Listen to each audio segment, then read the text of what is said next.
So we got some news on Spider-Man, we think. Is it set before or after Doomsday? A lot more information starting to come out about that, especially with Fantastic Four. I saw Naked Gun last night. Can talk about at least my social reaction. I still can't release any review yet, so I'll talk about that, and we'll talk about some of the reactions that are coming out from the premiere that dropped last night. John Cena was talking about Peacemaker, about X-Men, a few other things we got coming up. Perfect. The food's here. So I'm going to have Roxy take over in a second. So you know what? I'm not even going to do the intro. Roxy, take over. Oh, hold on, Roxy. Okay. Did I hold long enough? Yup. John Cena. And the thing about that is that everybody's doing well, and Mike's internet's good today, and Kristian's food came right on time, and I am not in the middle of an absolute health crisis. So everyone's good. And then Comic-Con happened, and there was like no news, but everybody at Comic-Con said it was the greatest Comic-Con. So I bet Mike will talk about that. And then there's other things that we'll talk about, like what's the best lip combo? You know, like I like this lip cheat. Cut it out, you. Cut it out, you guys. Cut it out, you. Loss. Thank you. So it's important, you know, to know your boundaries. Well, the boundaries are crossed. What was your food? I got myself some a poke bowl because we did this whole we moved. I can just say that we moved, and I haven't had a chance to do shopping and all this stuff. So coming straight from the gym, getting some food. I ordered DoorDash on the way back. So anyway, Mike Kalinowski finally decided to show up 2 minutes later after the show started. He decided to show up the whole time, but his internet kept him from showing up, which is great. So maybe we just start with that. Look at this character. Are those new? Of course, and he comes in with no sound. That's even better. This is why I tell people 5 minutes before, so we can test things out. I've been here for 20 minutes. Shut up. You have not been here for 20 minutes. Can you hear me now? Yes. So let me tell you a great. Is your audio coming through your AirPods? Oh, is it not? Is it not coming through? Hold on. I'll fix this. Don't you worry. It's just very low. I got it. I'll fix it. I can help. I can also help. No, it's there. Yeah, I'm through the mic. Rox. Roxy, tell me if this helps. Roxy, Mike, say something. How's this? Yeah, way better. Yeah. All right, there we go. I fixed it. Okay. I did. No, dumb. There's a setting now that helps audio. So anyway, last night I went to see The Naked Gun, and I can give my kind of social thoughts, which was a lot of what a lot of other people are saying, and I was so pleasantly surprised with how much I enjoyed this film. Why were you surprised? Everybody said that it was great. Yes, but I was also surprised in the fact that, you know, this is it is, first of all, there's not a lot of comedies that come out in the theaters, right? It's not easy to do. It's also trying to follow a legacy of a format that just isn't around anymore. And they didn't try to, and look, Seth MacFarlane, who I like, and love what he did with Ted, and love what he does with Family Guy, and love those things. And I know he didn't direct this, but he produced it. And I was wondering, going, okay, are we going to have a movie that's just throwing in jokes that are like really inappropriate and don't feel like The Naked Gun kind of inappropriate? And it wasn't that. They completely respected what came before them. Liam Neeson is incredible in the movie. There's I said this too, because I took Matt Serra with me, and there are a lot of jokes that don't hit, but there are a lot that do. And the ones that do, Mike, there's a line in there you are going to lose it. I'm not telling you. I'm curious because you and I grew up with these movies, and you know, you'd said it well. They don't make this type of movie anymore, right. And you know, so I was worried. I was like, this is gonna suck. But I have a buddy of mine that's a comedy writer, and he could not stop talking about it. And I was like, if it gets his seal of approval, but he had said, he goes, Mike, there is a line. Yeah, you are going to lose your mind and not be able to laugh. I know. You're not going to be able to talk the rest of the movie. I know what line it is. It's such a you line. I'm so excited for this movie now. It's such a you line. But when I heard it, I was like, Mike Kalinowski's going to lose his mind, and you're going to quote it again and again and again. I have people that keep texting me, asking me. People from our generation keep asking me, like, how was it? I'm like, you're not going to be disappointed. But before I get to some of the reactions from the premiere last night, I met two wonderful watchers of the show last night who watch all the time. One was Jocelyn and one was Dante. Dante worked at the theater that we were at. Very nice guy. I was talking to him. Roxy would not be happy to hear this. He's a big fan of Big Balls. He was Fan of Big Balls. However, did you prompt that? No, I didn't even bring it up. He said because I didn't know, because some people hate him, and he said no, Big Balls. He said comedy gold is what he said to me. Yeah, some people have low forms of humor. Fair. Jocelyn does not, because Jocelyn told me her favorite day was Tuesdays with you. And then I said, well, what about when Mike's on with her? Mike's gonna be on tomorrow. She goes, I love when Mike's on because I just never know when his internet's gonna hold out or not. Oh, here we go. It was the best. Here we go. So it's her favorite. Jocelyn was a sweetheart, and they're both one of my favorite names on the planet too. And also, Jocelyn, appreciate you. I like that we're a cast of characters and people have favorites. Yeah, 100%. That's so fun. She was like, I felt bad because she's like kind of like, Roxy, the day on Tuesday, Roxy, my favorite. I go, that's amazing. Roxy's the best. And she's like, yeah. She's like, I just don't want to, like, not that I don't like everyone else. And I go, of course, but I mean, like Roxy, like you just said, the same thing. I tune in for certain days, but there are people who tune in for Fridays for Capes and Cows. There are people who want to see Mike's internet freeze, and it's the best. Who would be your favorite, Kristian, if you were a fan of the show? You. You see how long I've been married? You see how long I've been married? Yeah, that's so good. You've been trained so well. Hell yeah. The woman asks, who's your favorite? Have you been 100%. Seeing all this on TikTok? Both of you guys who have been wifeyed up for quite some time now. Do you guys see these trends on TikTok where women go into the kitchen where their husband's like busy and they say, if you could marry one woman on the planet, who would it be? Oh, right. And the man sits there and thinks about it for a long time and is like, Pamela Anderson. Right. And she just looks at him again. If you could marry one woman, you my dear, it's that same thing where I saw, like, who's your one hall pass? They were asking this group of girls, and like, would you cheat on your boyfriend for this person? And all these girls said yes, and this one girl goes, nah, I love my man. And she's the only one to say it, and then she was the one that looked like the angel. But yeah, in that question, what's funny about that too is that if that question came around to me, there's only one answer that wouldn't be my wife that my wife would accept. Julia Roberts. Yeah, she would accept that. She would understand. She's so perfect. My wife, yes, she is. Yeah, yes, exactly. She really is. That is what I meant. I miss seeing your wife. Yeah, she's been busy. She has been busy. Also, we live 3,000 miles away. No, I know. But I mean, even on this, I haven't been able to get her on the show, and we're trying to do some stuff. Brett's coming in today, some stuff. But anyway, Brett's in New York. He's coming in tonight. Yeah, he's helping us out with some stuff. I haven't seen Brett in a year. Oh, well, he started a channel. Did you know? I did. I've been helping him out with it. But it's news, Mike, to you. when it comes to Naked Gun in general, a lot of people share my sentiments because the Naked Gun, the first reaction, this is just from the premiere. Where was the premiere, Kristian? I don't know. Oh. But the fourth film in the comedy franchise will be released on August 1st. It's been a 31-year wait. But where'd it go? There it goes. But the latest addition to the Naked Gun franchise, it's finally here. Full critics reviews for the film drop on Wednesday, but fans of the classic spoof comedy franchise can breathe a huge sigh of relief as the early social media reactions from Monday's New York premiere was not invited, and press screenings is extremely effusive. The new iteration of the Naked Gun stars Liam Neeson as Lieutenant Frank Drebin Jr., the son Police Squad legend Frank Drebin, played in the franchise's previous projects by the late Leslie Nielsen, Pamela Anderson, who was excellent, Paul Walter Hauser, excellent, Kevin Durant, really good, Danny Houston was awesome. There's a lot that Danny Houston says that killed me. Really good. Lisa Koshy, Cody Runnels, all right, and CCH Pounder rounded out the cast.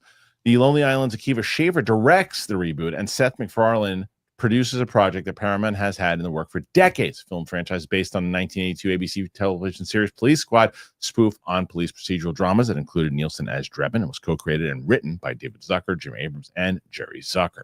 Though the TV show was short-lived, the creative team reunited for the first film in 1988's Naked Gun from the files of Police Squad. Two more sequels released, Naked Gun 2.5 Smell of Fear in 91 and Naked Gun 33 1/3 The Final Insult. Naked Gun will be released in theaters on August 1st. David Ehrlich writes, there are like 6 different scenes in the Naked Gun that made me laugh so hard I cried. Even the title card is funny. I wrote so dumb, complimentary, in my notebook several times, as did I. Dancing Dan in Summerland says, Akiva Schaffer's The Naked Gun is a freaking miracle. A contemporary comedy that's tightly scripted, under 90 minutes. That is another, I completely agree with Dan here. Hilariously funny and has a simple, meaningful message about the state of the world, and it ends with one of the best laughs. Stay for the credits. Definitely stay for the credits. Mike Ryan, I've seen the new Naked Gun twice now, and it's really funny. I'm jealous of Mike. I want to see it again. It's on par with 2.5 and 33 and a third. I think it's better than 33 and a third, personally. Shala, the Naked Gun, I might have laughed harder during this than any movie this year. I mean, have there been any other comedies this year? Really clever and very self-aware, captures the original charm. Also, one of Liam Neeson's best performances in so long. I also agree with that. Loving Pamela Anderson here too. What a blast. Epic film, guys. Naked Gun is outrageously hilarious. Balls to the wall laugh fest that perfectly captures what made us fall in love with this franchise. Neeson and Anderson are pure comedy gold. I really miss movies this funny and unapologetically silly. It was so freaking silly. Leslie Nielsen would be proud.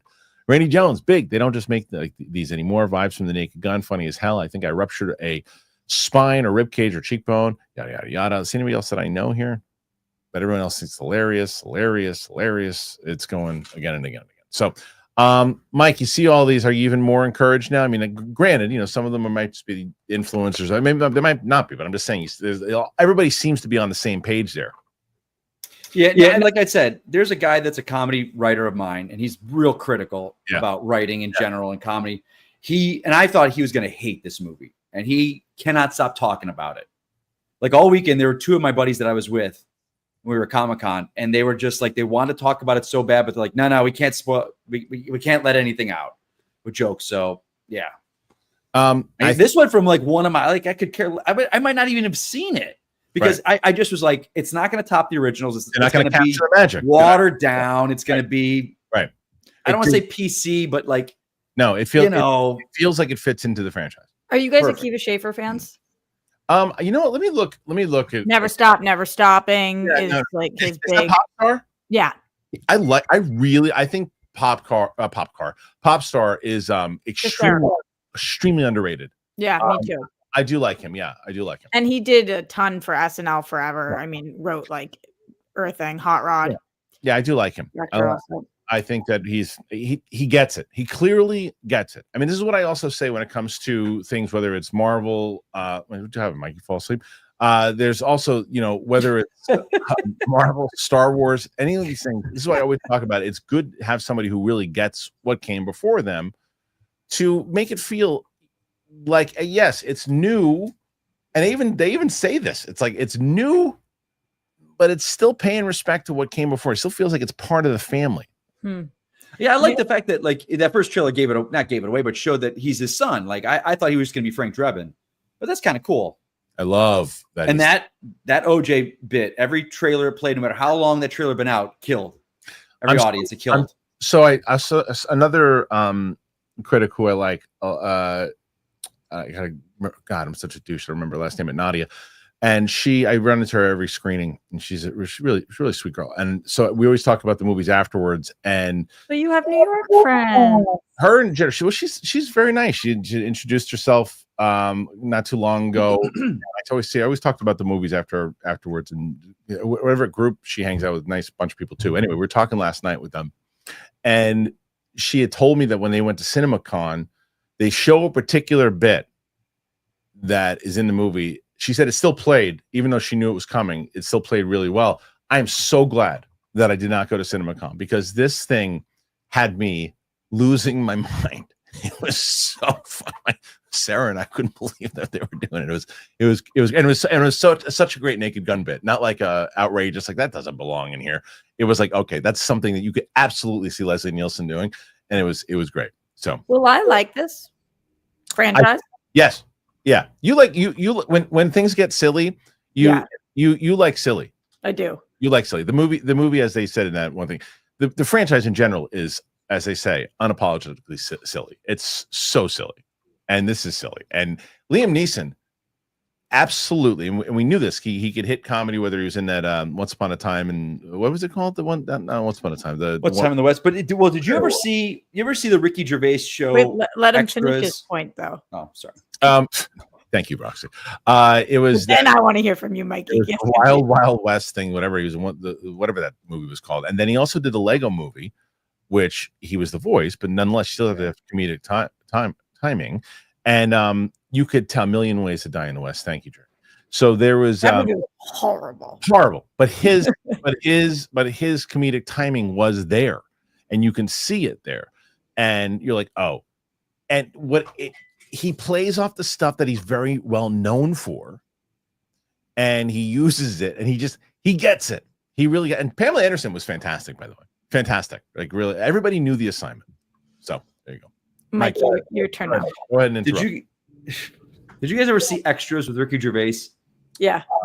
No, maybe it wasn't Extras. It might have been Life's Too Short with Life's Too Short with Warwick Davis. It's kind of their same Extras comedy thing. Right. But Warwick Davis had a show called Life is Too Short. Yeah. And Ricky Gervais plays an agent for Warwick Davis, but Liam Neeson was in his room pitching him. He wanted to do comedy.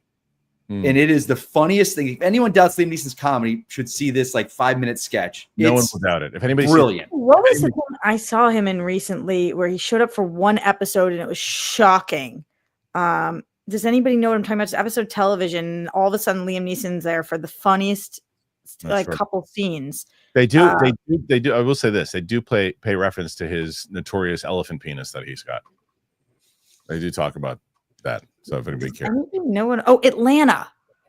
Oh my God, his episode of Atlanta was so. Do you want me to stop and talk about the elephant penis? I don't know what you want me to do about that. He's remembering something from the movie. I'll bet. Look at him, like a child. 100%. But it was also the acknowledgement of Roxy. I'm in the middle of making a point. You want to talk about his episode? Atlanta is one of the best shows of the last decade. That show was unbelievable. And all of a sudden, Liam Neeson showed up in an episode where they sit at the bar for the entire episode, and I was like. I couldn't believe what Liam Neeson was willing to do. It was incredible. Ted's the other one that you probably were thinking of. No, I was thinking of Atlanta. I said also. But I didn't say that. But in addition to. I was only thinking of Atlanta. This is a comedy show right here. What do we got going on here? Felipe Ladis. But Mike, but like I said. Dayman. Anyway, look, we talked a lot about Naked Gun. What do you guys think? You excited to see it? Do you want to see it? Put your thoughts in there. Let us know. Are you curious about Liam Neeson's elephant penis? Put it in there, and we will hear your thoughts later. Speaking of not just elephant penises, anything that you guys want to help yourselves out with, Rougiette is the way to go. All right. I know you all heard of Viagra or Cialis, maybe even tried them. If you're looking for something beyond the usual pill, I got it. Rougiette Ready. If the usual pill isn't doing the trick, Rougiette Ready, it could be the answer. It's a 3-in-1 formula. It dissolves under your tongue, absorbs fast. You'll be ready in just 15 minutes on average, not hours, and effects can last up to 36 hours. That means that you're going to stay confident, you're going to stay present, and in control when the moment is right. Getting started is super simple. Rougiette connects you with a board-certified doctor, 100% online, and if prescribed, your treatment ships directly to your door. Connect with a provider at rougiette.com/Christian to see if a Rougiette-ready prescription is right for you. You can get the code Christian to get 15% off today. Rougiette.com/Christian. Use that promo code Christian to get 15% off today. Head on over to rougiette.com/Christian. Use that code Christian to get 15% off today. Use the code to support the show, and so Rougiette knows that we sent you. Individual results may vary with prescription treatment. Compounded drugs are permitted to be prescribed under federal law, but are not FDA approved and do not undergo FDA safety, effectiveness, or manufacturing review. Please visit the Rougiette website for full safety information. Good, Kristen. Mike just appeared out of nowhere. So the question for you guys. Why would you do that? It's fun. Because I also cut my finger in the middle of that. So anyway, Thank you to Rougiette. Make sure you check in the link of the description. And it's worth it. You'll say, hey man. All right. Let's get into some more stuff. We got a lot to talk about. Let's do the Spider-Man story. But before we even do that, I'll let you guys know, because Roxy was so close last week in winning. That was shocking because I was having a very tough week. Yeah. And I really thought we were about to pull it off. And then Winston did the swoop. And Winston's like one of the besties. So I was happy for him, but also I lost by like 3. I know. There are 3 players in the there's like a race for first place right now in this game, or who the best is. You want to take a guess of who those 3 people are right now? Mike's a utility player. Mike shows up and Mike gets wins. No, I was going to make Mike guess. No, Mike plays in championship games, but he's not. But Mike will also acknowledge that he pops in from here and there. But there are 3 players in the game right now. Who do you want to guess those 3? What's happening, Mike? His audio's out. His audio's out again. I'm sorry. I muted us during the commercial. Wait. So what's the game? Just whoever gets the questions throughout the week? Yeah. Who are the main? Who's been winning? Who's been winning the most? You know, who are the 3 that are just like you know you're going to compete with, and then who's the bad news? Coy and Winston is one. Yep, they can win. Roxy. Can win. Yep, and then I guess Steph. Yeah, Roka. Steph has not been. Her shows don't get big news. She hits it when I'm with her. It's true. She's been in the shits lately. We had a run of like 3. Yeah, do you guys see her most recent Instagram post? Which one? Oh yeah, I think just in the dress. In the pink. Oh no, yeah, I saw it. Just shutting down. She's my friend. What's causing She's more? Also my friend, but I'm sorry, yeah, I can't help but objectify her at times. It is insane. All right, well, what's getting more? What is making you hotter? That or the Sydney Sweeney American Eagle ads? Oh my God! You're making a joke, right? You know that those are like being touted as being extremely fucked up. Wait, hold on a second. What do you? Mike, you said hold on, but then you didn't say anything. Because I'm trying to see if Harloff's reaction. I'm trying to read. Is he think they're pissed off, or is he just like the reaction's ridiculous? I think a lot of times people are just yelling because it's. You actually know the controversy on these ones. Yes. No. Okay. It's because people think she's because was it the perfect genes is the slogan, and it's less like people are losing their mind, like objectifying a woman's body and. It's not just that. No. So what else? You guys are all no. I know what it is. It's the genetic stuff, and in fact, the blonde hair, blue eyes, like it's in my genes, like that type of stuff, right? Rock? Yeah, the Aryan race of it all. I actually don't usually care about the stuff like that, but what I will say about that ad, as a big Sydney Sweeney fan, who usually does us white blonde girls proud everywhere, even though I'm a fake blonde. Her voice is so unbearably annoying in that ad. It's actually difficult to listen to. Wow. Have you listened to what? Did you actually listen to it? I don't see the hype on it. I'm sorry. My jeans. Someone looks like jeans. I was like, what's happening here? Why did somebody direct her like this? The voice. I know that that's not part of the controversy. That's just my own separate opinion. Is like somebody fucked her because that voice was so. Unbearable. She's like maybe one of the hottest people on planet Earth right now, and I don't think she did anything. I thought the ad was stupid, but I didn't think she did anything. But that voice was really tough, and that's coming from me, who has a tough voice. There is absolutely an argument to be made of like, hey, wait a minute, this could come off this way for sure. Maybe we reword this. But I don't think it was intentional, is the thing. 100%. I thought the ad didn't work, and it was stupid. Right. And honestly, I don't remember the brand of jeans, so then it really didn't work. Couldn't agree more. Stupid ad. I still don't. I think she's talented. I just don't find her to be. That's not my type. These are my jeans. Yeah, my jeans are the best. I was like, okay, I don't see it. But sometimes you get your eye color from your parents. Like, what is happening? But either way, I don't think anyone on this panel feels like, oh, you know what they're going to do? They're going to put hidden messages on purpose here. That's not. It was like, oops, maybe we should have thought how that's going to be portrayed. So so many people working for, again, whatever company did that. I don't even. Oh, it was American Eagle. Yeah, American Eagle. You had too many people to let that slide, but whatever. I don't care, except for I brought it up. So blue eyes. We can move on. But I forgot what we were going into next with Steph. Yeah, Steph has not won in a while. No, Steph is hot, is what the topic was. Definitely, but she hasn't won in a while. Chris Carr and Brett are in last place. So she went to see Beyonce. Do you want to do a Destiny's Child came out.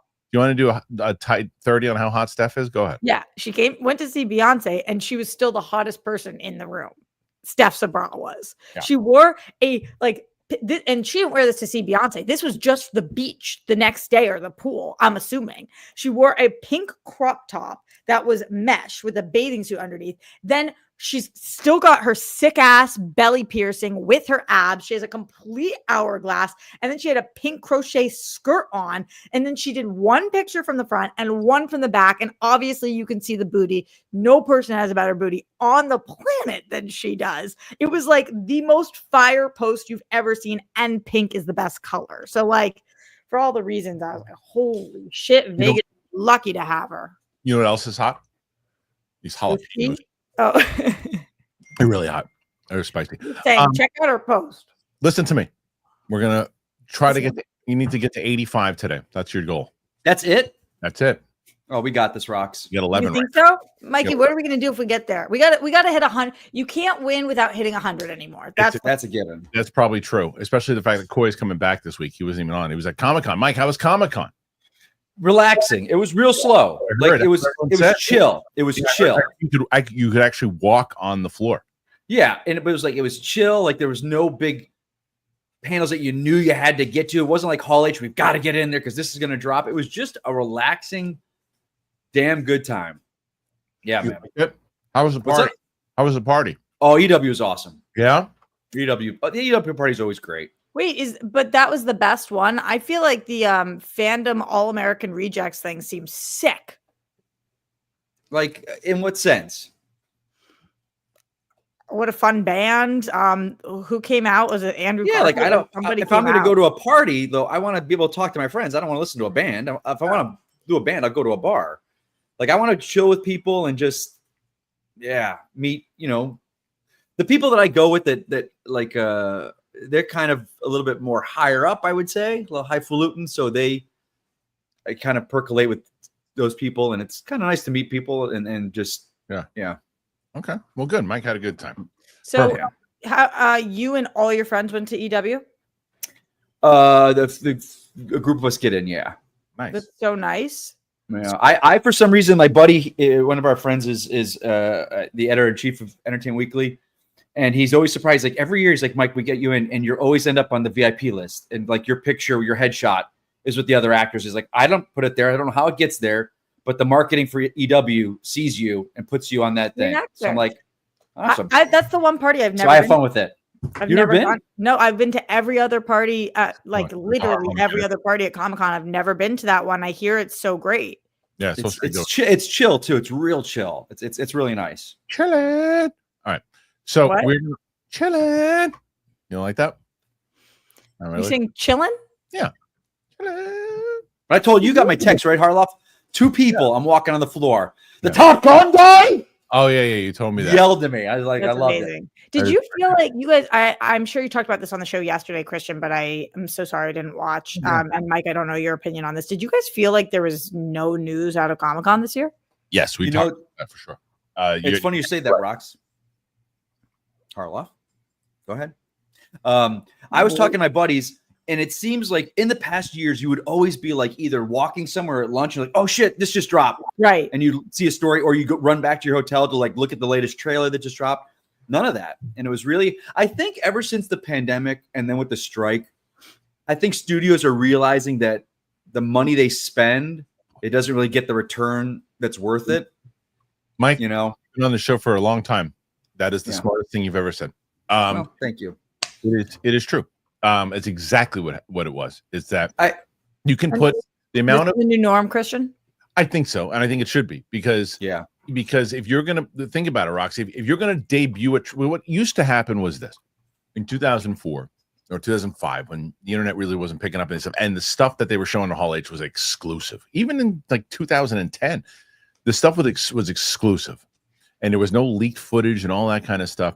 The hype would come out of people talking about it, and then people who saw it in the press would write articles about it, and that, I can't wait to see it. We'll start discussing it, and hype, and it was worth building it up. Now, you get more out of releasing trailer to Avatar. Avatar released their trailer yesterday. They didn't have a thing at Comic-Con. They didn't need it. Hype's out there. There's all these other movies that they have out there. There's no real benefit to it. Well, remember when it wasn't just trailers? Remember it would be casting announcements. Sure. Like now you have Jeff Snyder who does that. slate announcements. Yeah, right. And Scoopers do that now. I think the thing is with slates, I think both DC and Marvel are very smart. They're like, we're never doing that again. We are not announcing this giant billboard with 20 films because it backfired on them. And but also look at what's bad. Like, remember Scott Pilgrim? That thing took Comic-Con by storm. Sure. And they thought that thing was going to kill, and it bombed. Yeah, I mean, because it's just, you got to be careful and playing to their audience at the time, and it's not. You got to transcend. But you know, it's going to be a big thing next year when Doomsday is there. Obviously, Marvel will do something for Doomsday. I don't know, but because I was thinking, still a thing. Sorry, Roxy, Mike interrupted you. Fandom still a thing. What? Sorry, he interrupted you again. Say it. Is DC fandom still a thing? No, I think that they, for some reason, discontinue that. Because that seems to be what's a good use of money. You know, they did it, especially during the pandemic. That was so huge. We all sat at our. I agree. When it's one thing, Roxy, I agree with you. I think that when it's if it's Star Wars Celebration, I think it's worth it because you're doing it's one thing geared. You're promoting all your stuff. D23, I get it, right? You're gearing all. It's a presentation almost like it is to the stockbrokers and everything. You know, or the stockholders rather. That to me makes sense if it's all geared, as opposed to that's why I don't understand. Maybe Mike's right. Maybe I always thought it made more sense for Marvel to do their big presentations and all that stuff at D23, but I guess only if they're going to do it, they can't do it next year because D23 traditionally isn't until October, and well, I guess they could still do it. Doomsday now has come out to December. But Mike, you were going to talk over people. What's up? No, I was just going to say because they made a good thing with James Gunn. He was there for a victory lap, but he was there for Peacemaker. Because I was like, why are they bringing Corn, Sweat, and Brosnahan? But it doesn't get them anything. The movie's out. It's a success. They're wasting money. So when you say the movie's out, it's a success. Elaborate. Mm-hmm. It's released. People have seen it. The word of mouth is there. Mm-hmm.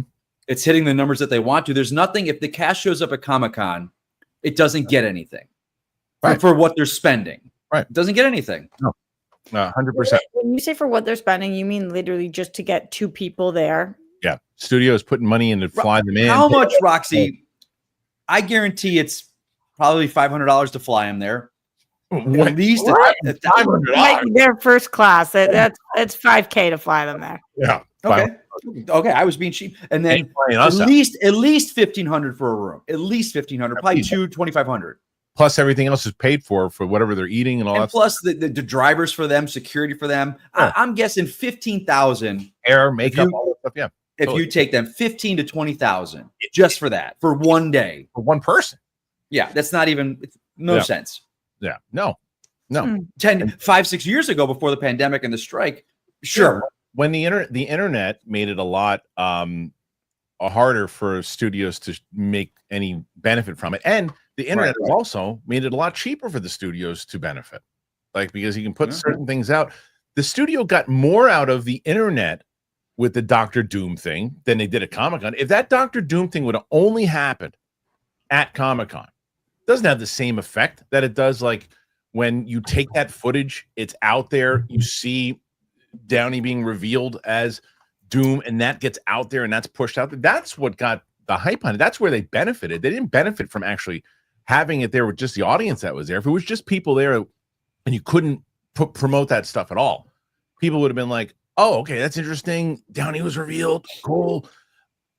I don't know. I think they benefited more that they pushed out there, but also probably the amount of money they probably spent on that is astronomical.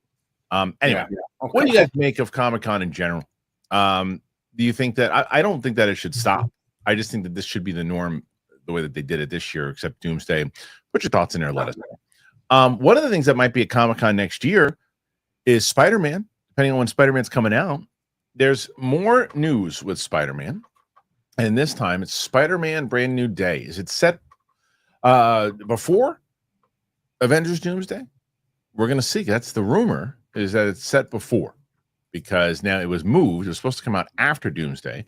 Now it's coming out before. With set construction underway in Glasgow, Scotland. Some signage in Spider-Man Brand New Day's New York City has seemingly revealed whether the movie takes place before or after Doomsday. The first photos from the set of Spider-Man Brand New Day in Scotland have swung online, and they reveal when the movie takes place in the MCU timeline. As you can see below, signage has been put up indicating the construction is taking place on a building in New York that's set to be completed in December 2027. The events of Captain America Brave New World played out across 2026 and 2027, with Thunderbolt set in 2027. The latter movie's post-credit Avengers Doomsday with a 14-month later title card, placing the movie in 28-29. With that in mind, Spider-Man Brand New Day is almost set before the next Avengers movie, not between Doomsday and Secret Wars, as some has previously speculated. Spider-Man Brand New Day has been a street-level adventure. Spider-Man Brand New Day being a street-level adventure rather than another multiversal blockbuster was recently confirmed by Kevin Feige. I think there's a promise at the end of No Way Home that, for as said as it is, that Peter is forgotten by everyone in his life. We are seeing for the first time in the Tom Holland Spider-Man stories him being a proper Spider-Man, him being by himself, dedicated to saving the city and dealing with, for lack of a better term, street-level crime as opposed to world-ending events. So when you do that, you say, okay, who are the other street-level characters that we've never seen him interact with? And of course, I love that Punisher started in a Spider-Man comic. That great cover, I don't want to say too much, but Destin, I will say too much. Destin is doing an amazing job right now on that movie, which starts shooting very soon, and he's got 8 or 9 comic covers up on his wall in his art department that he is bringing to life in this movie, which is super cool. Marvel Studios typically releases movies and TV shows in a rough chronological order, so Spider-Man Brand New Day taking place before Avengers Doomsday was perhaps to be expected. All right, Mike, start with you. Surprising, or as they say, it's on par? Oh my God, Mike. Unbelievable. Jesus. God damn. I would say on par. Okay. Yeah. I mean, like, it's funny because seeing Fantastic Four and where that movie ended. Yeah. That movie Doomsday has so much groundwork to lay. Mm-hmm. Like, I don't know how they do it. I don't know what's going to happen. They're still writing the script. Mystique saying they don't have a finished script. I don't know, man. It's best if this thing is just standalone by itself. Let it be, because I mean, kind of like Fantastic Four was just by itself. Do you know who's happy right now? Who? Jocelyn. Look at your screen. Oh, there you go. Well, you jinxed yourself. That's what you get. It was there for 20 minutes. Yeah, I hope it's standalone. And I think maybe when they did the switch of the dates, they were like, you know what? We're still writing this thing. Yeah. We don't know if we can put Tom in this.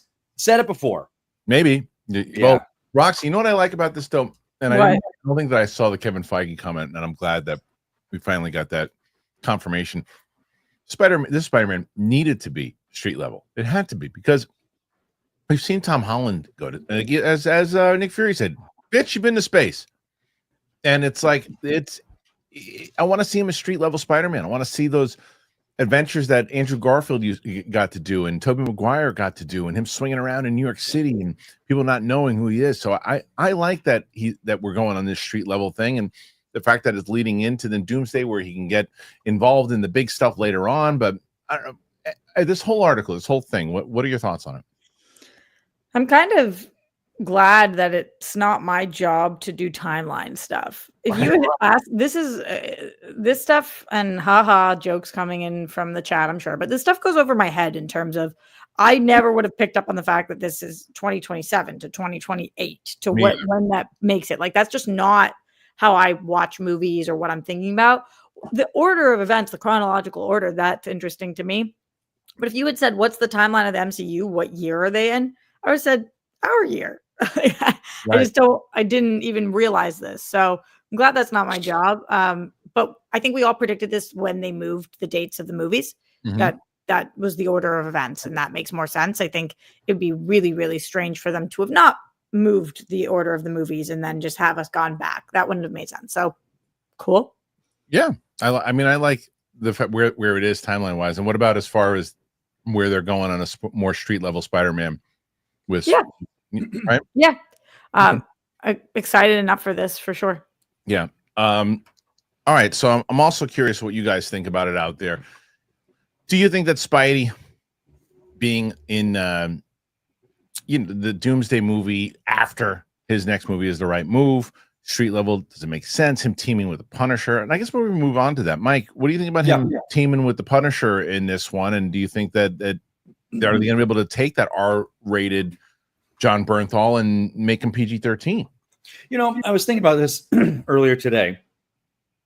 I don't know, because his is a very specific take on the Punisher. The only time I'm trying to think that we've seen something like this happen so far is Daredevil and She-Hulk when he popped in there, and they tweaked him a little bit. You know, the character Daredevil was slightly tweaked. He was a little more athletic, a little more CGI involved. And then when they brought Born Again back, it's like, oh, it's back to what it was on Netflix. So I don't know if they're going to do that, kind of tweak him a little bit, make him a little more fit in with the world. It's kind of wishing. One of the things I loved about Fantastic Four was that Earth 828. I would have loved to see them stay in that universe for about 10 years with these MCU films. Agreed. And kind of lean into the comic book silliness of it. It's gonna be interesting. And also I heard the Hulk is in this. How would that have worked, Mike? Well, honestly, my thought was this: you say, "All right, what are you actually pitching?" I love that Roxy not only froze, but look at that promotion right there. What? I didn't even know you had that mug. Yeah, hell yeah! I love that. When did you get that? Did I give that to you? No, I bought it. Oh yeah, that's amazing. Rox, how I would do it, and again, it's a little too late because they're already going with some stuff. I would have, if in my perfect world, at the end of Endgame, that ends for the time being the MCU in this universe. Then we pick up the next movie is Fantastic Four, and we do 10 years on their Earth, and we introduce all the heroes through that lens of this kind of stylized 60s, because that's when a majority of the Marvel characters were created. When you say all the heroes, who are you referencing? Like Spider-Man, Daredevil, Captain America, new Spidey, new Daredevil, new characters. And then after 5-6 years of that, you have the two worlds, the Earth 818 and the Earth 616 merge, and that is your Secret Wars, or that is your Doomsday. I think that would have been infinitely less complicated than what we've been dealing with over the past 5 years. Well, you know, it would have gave them such a different lens, because they're talking. Feige's even said, he's like, "Hey man, there's going to be a new Cap, there's going to be a new Iron Man." That will be incredibly difficult for people to accept. But if you had set them as variants in a different Earth, and those two meet, you're golden. Yesterday on the show, someone in the chat, what I think that what they ultimately should have done with the multiverse leading into Doomsday was what they did with Fantastic Four, but they should have done this years ago. Each story after Endgame should have been on different multiverse Earths. Yeah. And because what it would have allowed is essentially what Fantastic Four did. You didn't have to do homework. You're starting off fresh. You're introducing us to new characters, and they would have done that, all these different universes. Then by the time you get to Doomsday, then you've learned all these things, and then they all have to be together. Yeah, I think it could, and hindsight now, but it would have been interesting. Yeah. I Mikey, completely agree with what you pitched, and pitched that myself. I got into it in a fun way with Hector Navarro about it, but I think it, like you also acknowledged, it's too late for that. We couldn't have just stayed there after what we've set up. Nope. I think that a lot of times, and I know people get annoyed with this because it's not just for kids, but a lot of times we are thinking from the perspective of people in our 20s, 30s, 40s, 50s. And we're not thinking about the perspective of people who are getting into comic book movies for the first time and want an entry point that is truly an entry point. And while Fantastic Four is a great entry point for people for just this one movie, it isn't a great entry point for where we're about to go, where you have to know 50 other characters. No, not at all. So I think it's at some point, it does get a little frustrating when, if you are, say you're 12 and like this is, you have to go and watch 70 properties. Well, whenever, not even just 12. Look at Sam. Like right now, Sam. I had a phone conversation with. I was talking to Luke, and I don't want to watch Agatha again. Not because I didn't like it. I liked it, but like we're like, dude, is it really necessary? I want to finish the MCU. We've been watching it for 7 months. 7 months. People that say you don't need the homework are lying to you. Feige has lied so much about that. Like, he continues to. Fantastic Four, you don't need to see anything before you see that movie. You're good.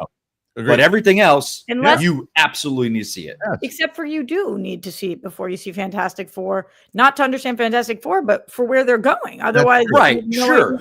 Now that it's out, you do need to watch it. Sure. I guess the point, Roxy, your point is more than valid. But I guess if Fantastic Four was the only thing you were going to watch, right, and you were going to Fantastic Four, going, you know what, I just want to watch a Fantastic Four movie. You can go in there not having any hope. But if you're like, well, I want to see how this is incorporated to going forward, you can do that, but you won't have the same like relationship with it that everybody else who has gone through. Because once you get to 8,743 characters that are going to be in these next movies, and it's not even just the MCU, you're going to have to watch all the X-Men movies. What is the real number of relevant movies and TV shows to the MCU?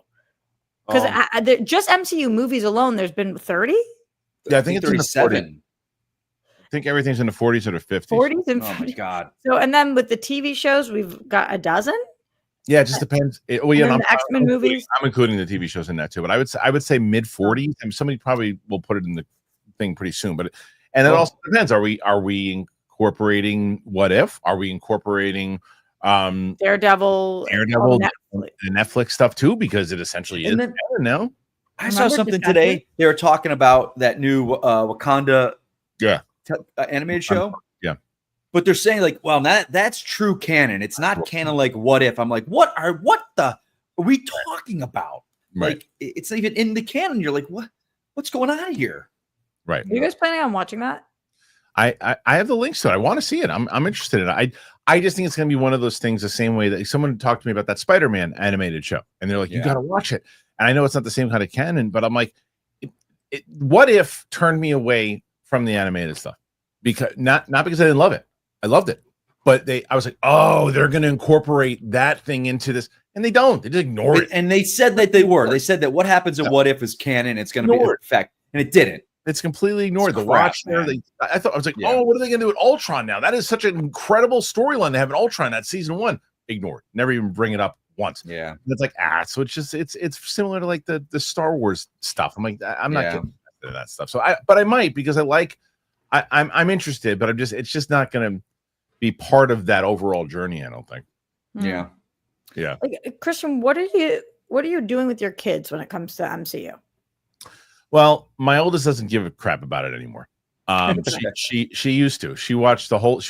I will say, about a couple weeks ago, she did say, we never finished the MCU stuff, and I was like, I didn't think you wanted to. She's like, nah, I don't know. She's more into like, she wants to see Wicked 2. She wants to see Five Nights at Freddy's. Like, this generation, as far as like these kids, they're not as locked into movies, at least. Also, maybe she got a little overwhelmed by having to watch 50 properties. Maybe, but I think it was during the pandemic, so we were looking for stuff to watch, and even that year she went dressed up as Black Widow for Halloween. She was really into it, and then she just she's like teenager.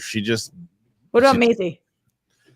Maisie is about as girly girl as you get. Not to say that girls can't be into the MCU, but she's just not. She doesn't even want to watch it. She was, well, you know what, Mike, you'll be proud. You know what? I walked in the other day. She was watching Teen Titans. Yeah, I saw. I was like, what are you watching? I saw Cyborg and or Flash, and somebody doing a hacky. What are those races in the hacky sacks? Whatever the hell those things are called. What are those things called when you put yourself in the potato sack race? Yeah, potato sack race, and they're doing, and it was like Robin versus the Flash, and I was like, and my little one just found it, and she was watching it. I'm like, oh, look at that. Anyway, I don't even know what the hell we were talking about. Oh, whatever it was. Put your thoughts in there about the MCU. Confusing, not confusing. The other thing that we are going to talk about, staying in this world, is the X-Men. So the new X-Men is going to be recognizably different. I hope this story, I didn't read the story yet, and I hope it's not Kevin Feige saying this. I'm sure that it is. Marvel Studios' Fantastic Four opened this past weekend to $117.6 million domestically, the biggest opening for Marvel film this year. In terms of reviews, fans seem to be divided on whether it or Thunderbolts was the best MCU film this year. Count me as one of those people who are divided. I don't know yet. Certainly the latter got a lot of praise. The film's director, Jake Striar, having already been hired to work on the X-Men film for the MCU. Speaking with the playlist, okay, it was Jake Striar. Nice. He was asked if the new X-Men film was recognizably different from what came before. He says this, guys. Yeah, I think that's fair to say. But to be able to explore all the ideas that are inherent to that rich source material, but also at the scale inherent to the source material, it's like a very rare and fortunate opportunity. It's very exciting. What I can say, it's just inherently interesting and complex material. The core idea of what X-Men is involves complexity. It's an incredible opportunity, super interesting characters, and much internal conflict. These characters are wrestling with identity and place in the world that's inherently interesting and complex material. Before I finish the rest of that, I think you hear that quote, and I think if you're an X-Men fan, you're happy with that quote. That's somebody who understands X-Men, at least the way that I read that. But continuing on, Marvel Studios chief Kevin Feige previously indicated that the new X-Men will be a much more youth-focused reboot in terms of casting, tone, and perspective. Before that, we're getting the return of the old school X-Men in the 2 Avengers films, which one of the returnees being Rebecca Romijn as Mystique. The actress was at Comic-Con this weekend promoting Star Trek Strange New Worlds, where she was asked about coming back to that role 2 decades later. She confirmed that she has shot most, but not all, of her scenes for Avengers Doomsday, and provided some thoughtful answers about taking ownership of the part at this time and personal impact it had on her. All right, the first thing, this is something I brought up the other day, and I saw this on, and again, I believe it was the New Rockstars that said this, so I want to make sure that I give them credit. Mike, I thought it was an interesting theory. The theory was essentially, and everybody here has seen Thunderbolts, right? Yep. Okay, so the end of Thunderbolts, when you see the Fantastic Four ship in the Doomsday clip by the Russos, which apparently will be in the movie, what the New Rockstars have, I guess, speculated, which I happen to agree with, is that the Fantastic Four are on their mission to other multiverses to save whoever they can. And their first stop is not the 616. Their first stop is the X-Men universe, and they save the X-Men from the world that we know, whether it's whoever it's going to be. And that's who's going to, whether it's Alan Cumming and the rest of them are going to be in that ship. And then they take them to 616. Do you think that theory is holds water? Perhaps. I'm still, again, I spent kind of this whole weekend with the guys talking this stuff and trying to figure out what we think. I don't understand the X-Men that we're going to be getting, and that the way that they picked. Like, I don't even know how Alan Cumming is in this, because we've seen the future of that X-Men universe. He's not around. Like, dude, I'm like, I'm kind of like befuddled here. I mean, the fact that we're putting Channing Tatum in there, whose only reason with being a Deadpool Wolverine was a meta joke, right? And he was a funny character. So now we're going to put him in this world-ending event. We're going to take him seriously. Oh, but let me guess, he's not that version. He's another version from this world where he's a serious Gambit. He's not the jokey Gambit. He's gonna be the serious Gambit. I'm like, oh Christ. Well, my head's hurting. I feel like kind of the opposite of Mike on this one. Okay. I love like that you're even asking this question, Kristian. I think that's exactly why we had that scene at the end of Thunderbolts, and it's also why we have the scene that we have at the end of Fantastic Four. Sure. To theorize. I think Marvel is doing a good job of getting you really excited about the future and having conversations again with people. Ooh, who's on the ship? Right. What year is this ship? Right. Is the ship actually going where we think it's going? Where has the ship been? Could the ship not even have our Fantastic Four on it? Right. Like, there's so many questions. Have they lent their ship out? Are the Fantastic Four in trouble? Like, there's there's so many different ways to theorize. And I kind of think that's what a post-credit sequence or scene does well, is when it makes us talk about it and wonder, what is it that we're getting? And more specifically with what you're talking about with the X-Men, Mikey, I think that I love the X-Men. I think all three of us do. But I would be excited to see what Channing Tatum was able to do with a little bit of a different version. I think it'd be cool to have Alan Cummings. I think that picking up who we liked and finding ways to do it, that's the whole point of having a multiverse. Right. So I look forward to having multiple versions all be there. The X-Men are quirky. That's not the only thing they are, but they are. They're a little bit quirky. And I think it's really cool to pick and pull out of who we want. See, I guess if I would have that sentiment if this was 6 years ago, but we've seen for the past 5 years post-credit scenes that have done nothing. Right. Yes, we have. What's his name? Harry Styles popping up as Star Fox. Right. Audience loses their mind. Brett Feldstein is Hercules. Right. You're like, okay, and like every one of those X-Men movies gave us Goldstein. Okay, every one of them gives us X-Men. We had a good ending. We had the ending where Wolverine saves the X-Men. Different Jew. Okay, I don't watch that show, so I don't know. Okay. We've got the X-Men. The X-Men had an ending. They had an ending where Wolverine saved everyone. Scott and Jean are together. Right. Well, we don't happy. And then we had Logan. We had Professor X dying. Are we gonna have Professor X dying yet again? He's died 5 times in this world. I think they all die. I think all these X-Men they've died already. No, but it doesn't matter. It loses the stakes when we're invested over a character. When Professor X and Logan in that movie, and why it's one of the best comic movies of all time, people will argue because we fell in love with those characters for 10 years and they died. I know, but the difference is, and I don't disagree that it's like if you know that everybody can come back, it loses that oomph. I don't disagree. And so you're saying that they're all going to die in this. Who's to say that Franklin Richards is not going to snap his finger and bring them back again? Right. They've got to make it definitively that you've got to understand that nobody can come back. And Roga had an interesting theory, which when he said it, I was like, that could make sense because again, another one of these things that I saw online that I think could make sense as far as how they explain the Downey of it is that traditionally in the comics, I guess Doom was able to steal bodies and jump into bodies and things. So if he steals a version of Stark and that way is able to, manipulate people because of this beloved figure. Roka's thing that he said at the end, because they're going to keep Downey around, was that at the end of Secret Wars, that they actually have a variant of Tony Stark battle Doctor Doom. And is that too much? I think the way it would work best is if he is a variant of Tony Stark. His name is Tony Stark. And if you watch, I think it's Age of Ultron. The reason he created Ultron is he's like, we want to create a suit of armor around the world. So what if this version becomes Doctor Doom, realizing that the only way I'm going to save this Earth is if I protect it, I take over. And it leads into the fact of how Tony Stark thinks. So I think he's just Tony Stark that's called Victor Von Doom. That's his variant. If they do some stuff where it's like, I happen to look like Tony Stark, so I'm going to use that to manipulate the heroes, but I'm really Victor Von Doom, pulls a face mask. I think they got to keep it simple. You want that or you don't want that? No, I don't want that. I don't want him as Doom at all. I think it's wow. Yeah, too late now. All right, so you're looking at Fantastic Four, and they do the Latveria thing. He was there. So clearly Doom is there.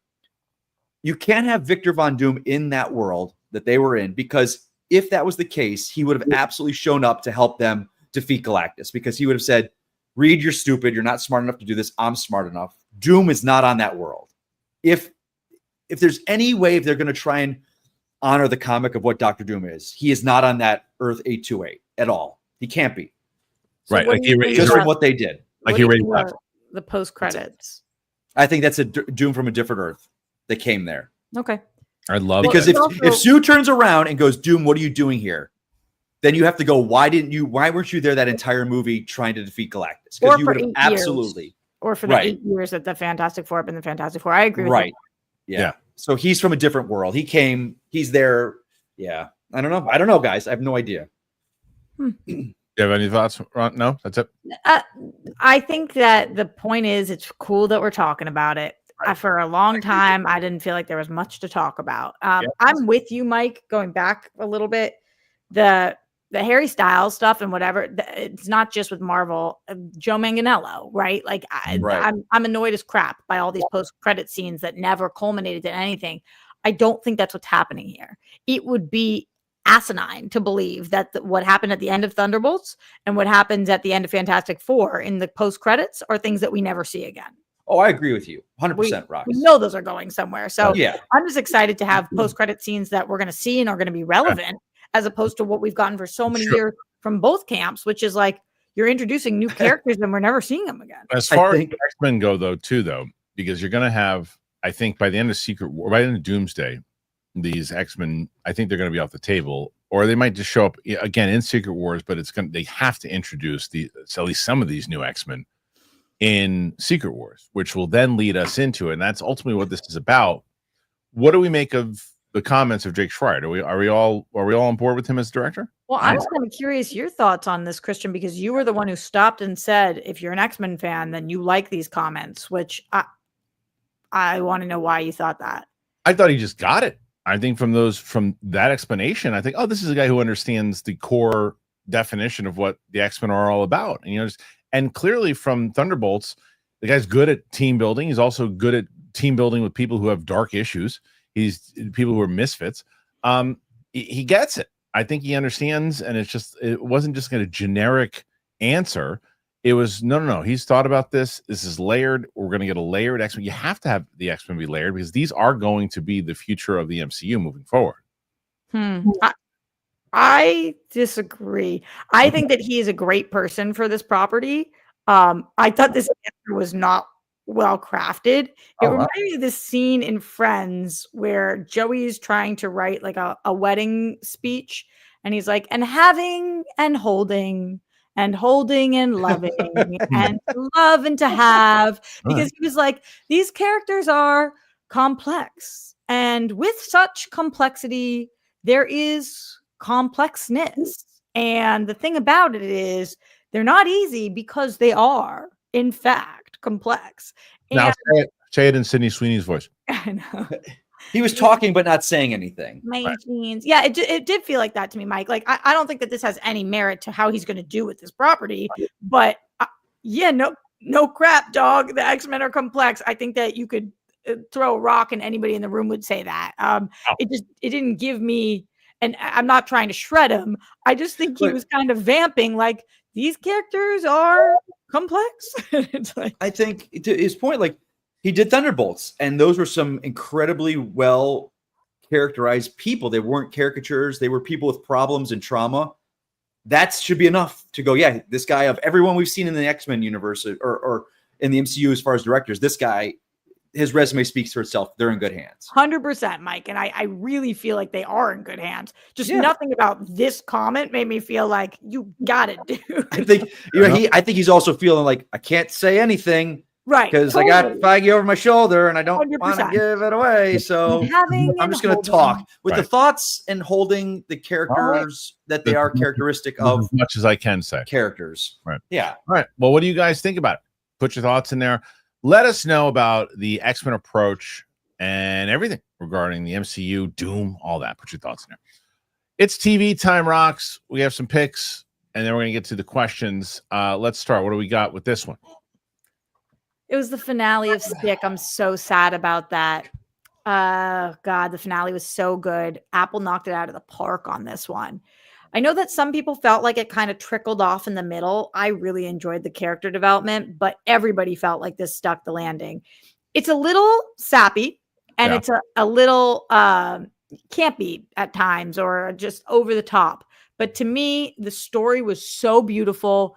It is that feel good, heartwarming, slightly gut-wrenching, Ted Lasso-esque story. And I am more than excited for season 2 on this. I hope that this runs at least 4 seasons because I love these characters. All right, next one. Too Much I brought up last week, but I wanted to bring it up again because I finished it, and it seems to me like this was a mini series. The way that it ended was as if there's never going to be more of this show, so I thought it would be relevant to touch back on it. In case you guys forgot, this is Lena Dunham's new show. Right. Lena Dunham created this show. She is a character on it, although not the lead, and not in half the episodes. It's also starring the girl from Hacks, and it is cringe comedy at its finest. I think it's a really interesting show for people who struggle with being too much, struggle with finding love, and figuring out what is right for them and what is not. Also has one of the actors from Marvel as Mrs. Maisel, a lot of recognizable people. And if you liked Girls, this is like a next level version of that. Okay. That one's on HBO. Oh, no, one's on Netflix, right? Netflix. Mm-hmm. Yeah. This is also a Netflix show, The Hunting Wives. Have you guys heard of this? No. Malin Ackerman's show. And also Brittany Snow, a million people that you guys would recognize. I saw this was the #1 trending show on Netflix. So I was like, let me just check it out. And ooh, baby, it's like Desperate Housewives, but 2025 and Republican. And they're a bunch of wives that go hunting. And it is wild. Like you're watching it. It's scandalous. I think that they're doing a really fun job. The show doesn't take itself too seriously, but it's also a murder mystery. And if all of that plus a Desperate Housewives tone sounds good to you, this is a good one to check out. All right. 2 more. I didn't watch last night's Bachelor in Paradise, but I wanted to bring up Bachelor in Paradise with you, Kristian, because I heard something very interesting after you and I talked about how this show is so overproduced. Yeah. I heard Wells. Do you remember who Wells is? He's the bartender every episode. Yeah. Wells went on a podcast. I think it was Nick Vial's podcast, and was talking about it. And he was like, they completely changed production companies this year. And this year, the production company is completely hands off. And this show is not being produced at all. And they're just letting everything play out. And I was like, that's got to be a lie. Yeah. How he was like, we're loving it because everything is, nothing is staged. Everything is real. Yes. They aren't holding people back from conversation. And I was like, this can't be true because I'm having a hard time with how produced the show is. It feels like a completely 100% scripted show. So I don't know Wells, but I can calmly say he's full of dog shit. Yeah. Like I just don't get how that could be true. And I like him a lot, but I was like, that seems wrong. I can tell you how I know. First of all, they're full of shit because what they do with this trick that they've always done, and I remember doing it when I was in the show. Like you'll see it, you never be able to unsee it. Now that I tell you, they always say, "Well, the audience needs to know who's in love." And Mike disappeared again. I did the Steph thing, but the audience needs to know who is in relationships right now. So, all right, Haley B, talk about all the relationships. And she goes, okay, so right now, Louis and Veronica are by the pool. Samantha and Tony are have been together for a while. Blah blah blah blah are trying to figure it out. And so and they don't remember this thing. They fed all this shit, and then they're able to use it as a piece together thing. So Wells is full of it. Then they say, okay, you know what? Go and I saw a produced piece that I've been part of. There were people that were talking on the bench. Or the whatever, not the bench, but one of the lounges, and the girl's like, "How come you're not talking to me? You're not talking to me, and you didn't even say hi to me this morning." And then all of a sudden, the other girl that he's interested in just comes over and bullshit. Yeah, it just feels so like the expression that I learned from my mentor is like "dick in the soup." Like they put their dick in the soup. Yeah. And what? Like dick in the soup. You never heard that? Like I've never heard that. It's like you're messing up the soup because you're overproducing it. You put your dick in the soup. Okay. That's it. All right, let's get past it. I'm over it. All right, next one and last one.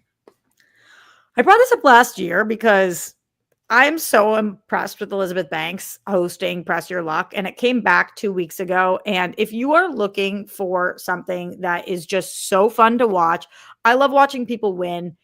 You're on the edge of your seat on this show. Have you guys ever seen old school or new school Press Your Luck? Old school is one of my favorite game shows of all time. It's so great. This game show is so great, and they do an excellent job. And she is a really good game show host. So if you are looking for a new game show to watch, I think she just does. It's so fun, and you're watching everybody win, and it's very quirky, and she's great. Game shows are fun. All right. Let's see if you can hear this, Roxy. Ready? Check this out. Hold on. What happened with your audio? All right. Cool. Keep me on here. No, this is good. Cool. I didn't put it on my list this week, but I also have my Nightman shirt on. Always Sunny, best show on TV when it's on. Hey man, I'm gonna play an audio clip. Anyway, I did. I don't think you heard it though, but hopefully everybody else did. Anyway, really? What was it? It was the press. It was the whammy. It was a whammy. Oh, you found a whammy? Yes. Cool. It was the old school whammy with Peter. It was Peter Jenkins. Peter, what was his name? Peter Retool. No, Peter Patenkin. What was his name? Safran. Yeah, Peter Safran hosted Press Your Luck. All right, let's get into I don't know who hosted it, but Elizabeth Banks is bomb. It was Peter Tomankin to market. Shit. People will tell me in the comments. It's something like that. All right, let's get into the questions. Roxy and Mike are going to give Roca a run for his money. Right now, they are at 26. Roca currently has 85.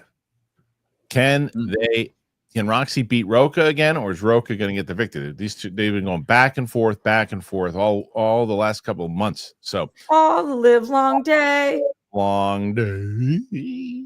All right. So the first one on the docket today. Does that count? Sure, why not? Roxy, you frozen? What? How does Mike? Roxy never freezes, and then when you're here, she freezes. My fault. It's my fault. I'm the big asshole. I'm the big asshole. Everybody. It's happened a couple times this episode. It's frustrating. Stinks in here when Mike's here. All right, cinema fan. I love you guys. Thank you. When is the next stand-up comedy show for all three of you? Also, what are Mike's thoughts on his favorite movie last year, Madame Web? It had Sydney Sweeney and Isabella Merced in it, so you didn't hate it. And Dakota Johnson. Honestly, there was that I don't. I find her more attractive than Sydney Sweeney. To be honest. You find her boring? No. I said I found her more attractive. I think she's sexier than Sydney Sweeney. Dakota Johnson's so sexy. Yeah. Did you watch Materialist? Not yet. I'm waiting to watch Frozen. it. I'm frozen. Yeah. Waiting to watch it with Sadie. You guys all see what happens. I'm asked the questions, and these clowns take over. You see what happened to Mike? Wait, Kristian, what was your answer? Did you watch Materialist? No, I'm gonna watch it with Sadie. Oh. The next stand-up comedy show. So Ellis is coming into town October. I think we're gonna try to do a show out here together when he comes out. But I have my live show at Sam on August 9th in New York. Hopefully you guys can make it to that. I was thinking about it because I'm gonna be out there for the Critics' Choice Awards in January. I think maybe we try to do a show together live in January. I just don't know if I'll have the time for it. Fun. Maybe. We'll see. Connor Mullis. Do you ever just count your fingers and toes and make sure they're still there? Oh, sure. I do. I'm about to soon. I'll keep you updated. Thank you. Let us know. Yeah, he follows it up and says, Kristian, guess what I'm having for lunch? I'm going to guess Zuppa Toscana from Olive Garden. That's what I'm going to guess. I've never been to Olive Garden. Yeah. No, what did you guess, Mike? Cereal? I would just say it's toast. If not the first, I'm going to say cereal. Sandwich. All right. If you guessed the Zuppa Toscana from Olive Garden, you'd be incorrect. I'm eating cereal. All right, I was right about the cereal part. Yeah. Gotcha on that one, Ron. Zuppa Toscana. Zuppa Toscana. Fascia Bruta. Where's Fascia Bruta, man? I haven't seen Fascia. Bullshit. 31 right now. Ralph Royd Design Co. I love both Soups and Fantastic Four. Happy when both studios succeed. Agreed. Mike, I don't know how you find these trolls on X to reply to. Blocking them is so much more peaceful. But I don't know what Mike. I don't even go there anymore. I don't know how you do it. I don't know why you. It's like you hunt.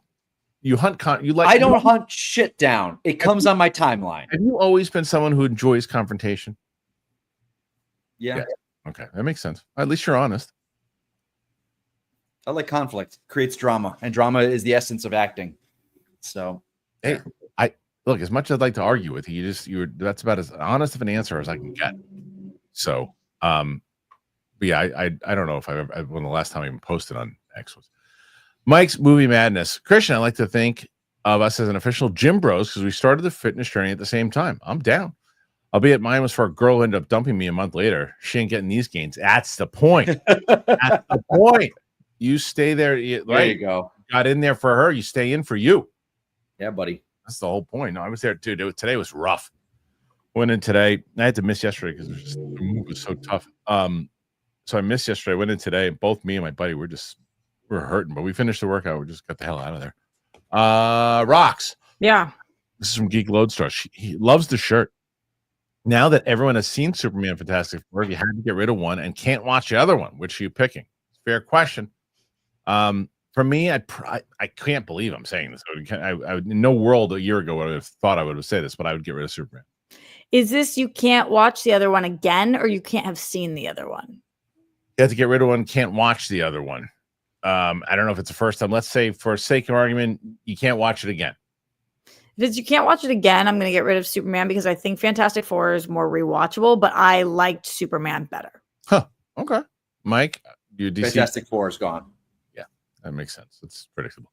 Connor Mullis. Update. Fingers and toes are all accounted for. I was getting worried. Me too. I think I have I got wasabi in my eye. All right, let's see. Hello, my name is Amiga Montoya. Yeah.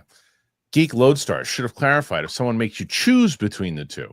Yeah. I mean, so yeah, they made us choose between I have to choose between the two. I'm keeping Superman. But if it's that I can't watch it, whatever, you guys get it. Yeah, if I was choose, I would take Fantastic Four. Armada 8 Y2. New Raycon dropped and new Ghostface is coming Friday. Also, is Mike endorsing American Eagle with Sweeney in the commercials? We saw that. Don't walk into that one. What? Perfect. Just to stay with the what. Now what am I endorsing?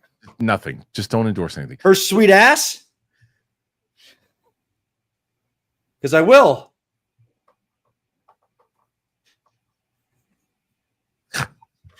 The bathwater. Yeah, baby. Mike hates blondes, so you're barking up the wrong tree. He loves Sydney Sweeney. Mike, speak on blondes. Well, Rox, I met you as a brunette, so that's what I remember you as. Speak on blondes for a second. You hate blondes. You know that's true. I did date blondes early in my college years. What do you say about blondes, Mike? Do I say something about them? Yeah, that you don't like them. No, I think that's the vanilla of the spice world. I like spice in the ladies I date. Also, the guy that said the Birds of Prey was going to hit $1 billion. Shut your mouth. Just saying. All right, let's get to the next one. This one is Jarrett Gilby. What's up, Jarrett? Gil Perez. You didn't read that, guys. The hell are you talking about? Because it was about me. That's why. Well, where did I miss? I missed that, guys. Oh, I don't want to miss. Yeah. All right, relax, you tits. All right, let's see. So next, we'll go back to that guy. Oh, I did. You're right. Oh, it is about you. I wish I would have. That's right. JP Brunette. Mike, I started watching Vampire Diaries with my girlfriend. I was pleasantly surprised to see you bitten while hiking. That's a shit way to go. It was. Spoilers. Yeah, it's funny because our the guy who cuts our shorts and Roga shorts, Val, a really nice guy. He and his lady friend were watching, or they love Vampire Diaries, and I said, Mike on my show is on that. He's like, no way. So maybe I don't know if he found it or watched it or not. Who the hell knows? Okay. Next one after that, and this one is Jarrett. What's up, Jarrett? Gil Perez Abraham played Officer Martinez in the Batman and Eddie and Carry On. Does this guy stand out to anybody else? Should he get more roles?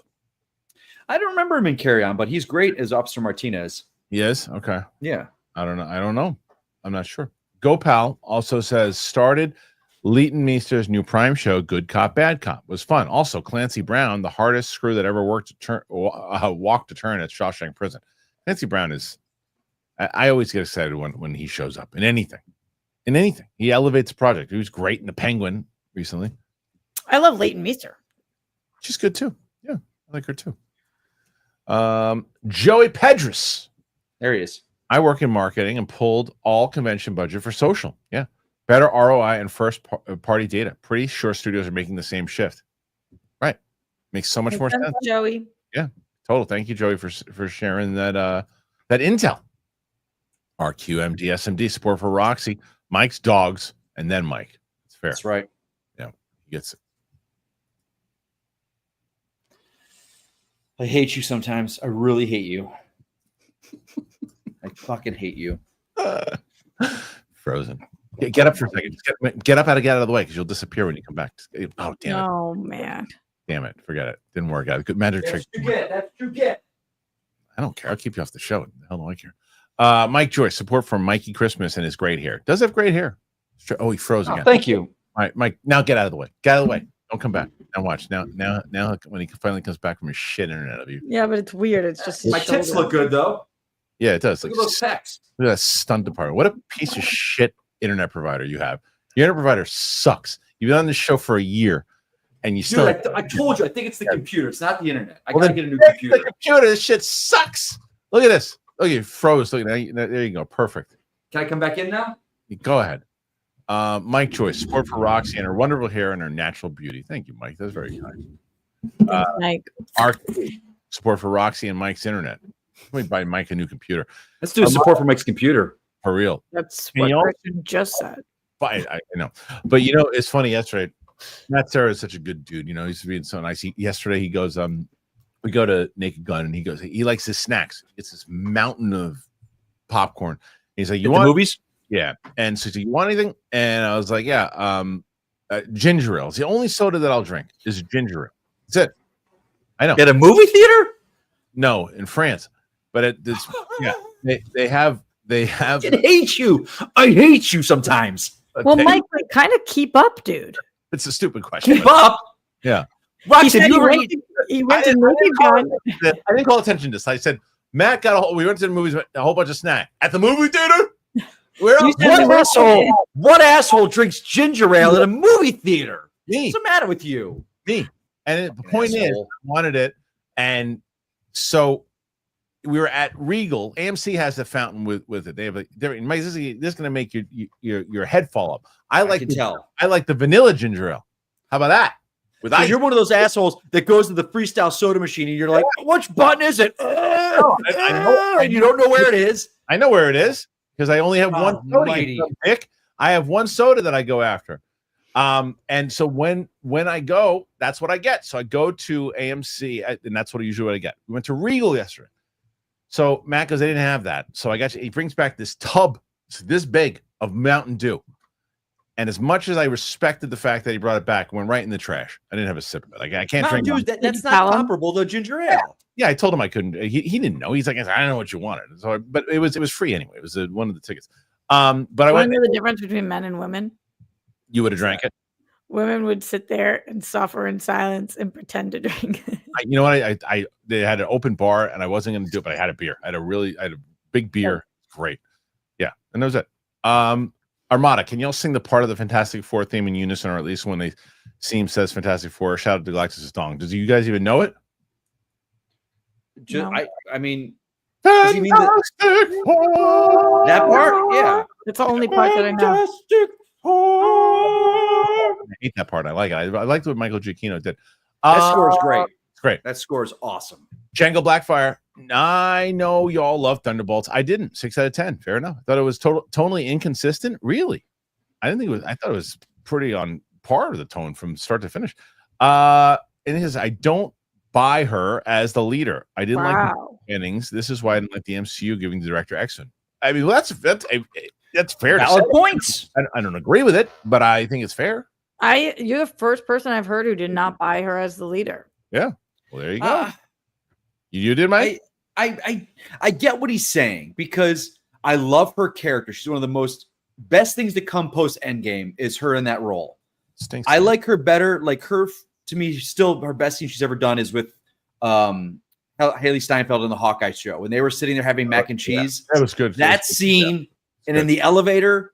So to see her leading a group, I don't think she's earned it yet. But again, she could be new to it, and it's all a learning thing. So I love her in the role, though. So I'm kind of giving it a pass. I think she had a lot to do.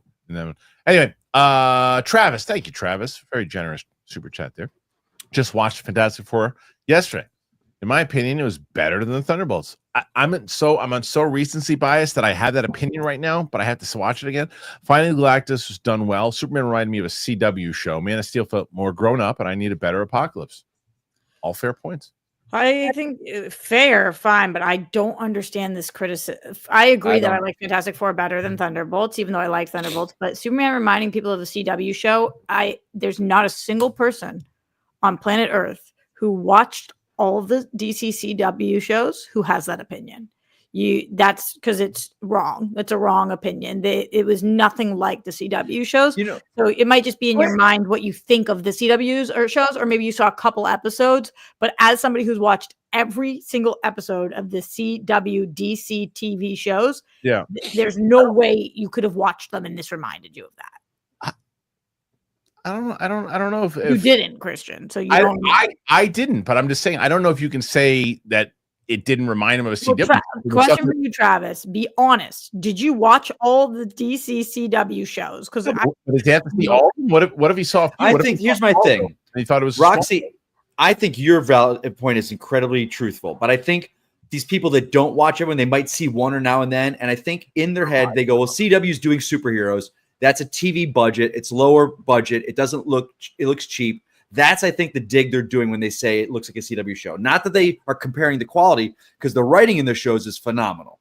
Yeah, and sometimes I think it's a quality thing. We're like, well, it looked like a TV budget, not a big budget movie. That's what they're saying. Of a CW show, but if there's things that you watched on Smallville or other things, and it reminded you of a CW show, I don't think that's wrong to say. I don't think it's. I mean, I got to disagree with you, Roxy. I don't think it's a wrong opinion because he hasn't seen all of the. I'm curious. Did he see them? But reminding me of a CW show is usually coming from people who did not watch the DC CW shows. All right, fair enough. Clip Champ Razor with Odyssey, Brand New Day, possibly Doomsday. Could Tom Holland break the record for highest grossing actor in a single calendar year? Yes, absolutely. I don't go off that crap. What? Because aside from Brand New Day, he's not a lead in any of those. That's like Sam Jackson has it too. No, I know they did that 10 top billed actors of Hollywood right now, and the only one actor that was on that wasn't in an MCU film was Tom Cruise. Because if you're an actor in Endgame, yeah, that your points go up, but you might have one line in that movie. So it's like, that's not a fair assessment. Fair enough. I'd say lead. If you're the lead of a film, top build, that's how we should gauge that's your movie, and you get the credit for the most big budget, whatever thing. I fucking hate you both. I hate you so much. I liked it better when I was with Steph, and it's just Steph and I. I don't get this shit.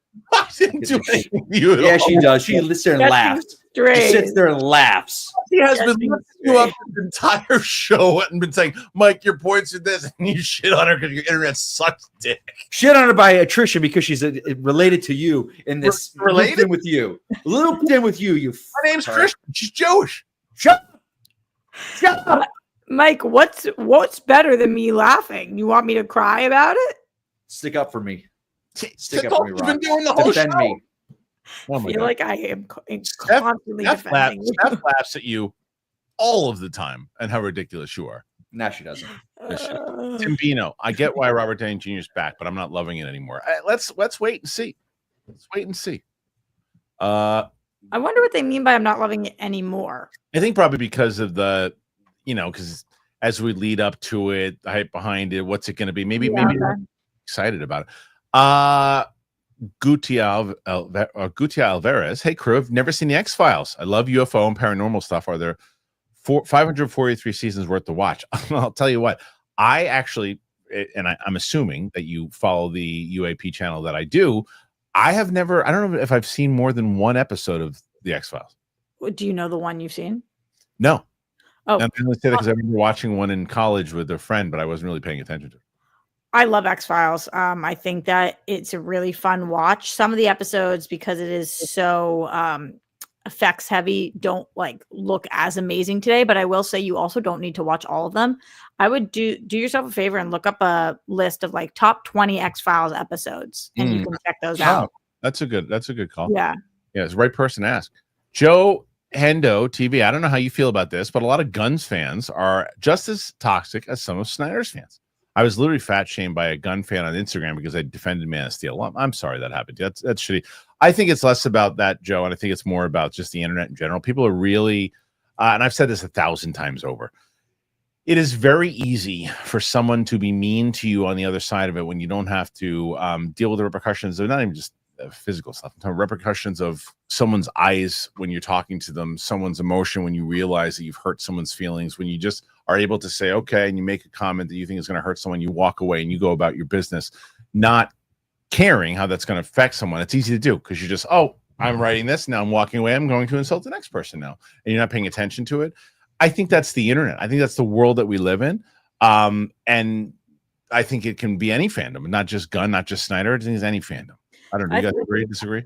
Agreed. And it doesn't matter who they're a fan of. People can be toxic, but I just think try to remind yourself, if somebody is on the internet fat shaming you, they're the problem, not you. It has nothing to do with you. Something's really wrong with them.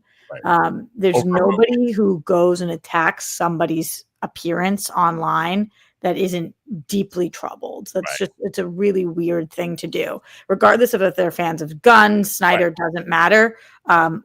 What an insane thing to do. They don't know you. So just remember that has nothing to do with you, and clearly is a testament to who they are as a person. Agreed. All right. John Booz, who do you think is running the BB house, Roxy? What the hell does that mean? Big Brother. I have a lot to say about this. Everybody buckle up. Buckle up.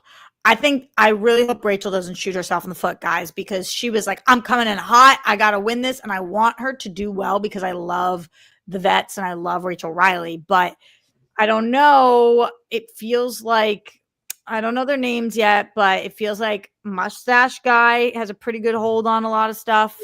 And so he's doing well. I think his name is Jimmy, the gay HOH. He seems to be running a lot of stuff, but those two other girls seem to not be stoked with it. There's no clear leader yet. So I'll talk to you next week about this. Mike, do you know what I heard in that whole thing? No.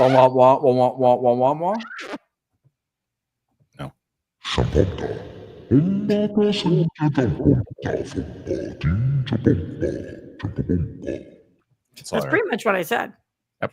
All right. Crystal, member for 6 months. 6-month member. Who's going to be our first member for a year?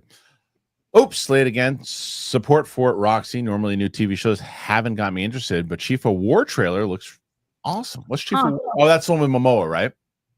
Yeah. I think so. Okay. John Booz.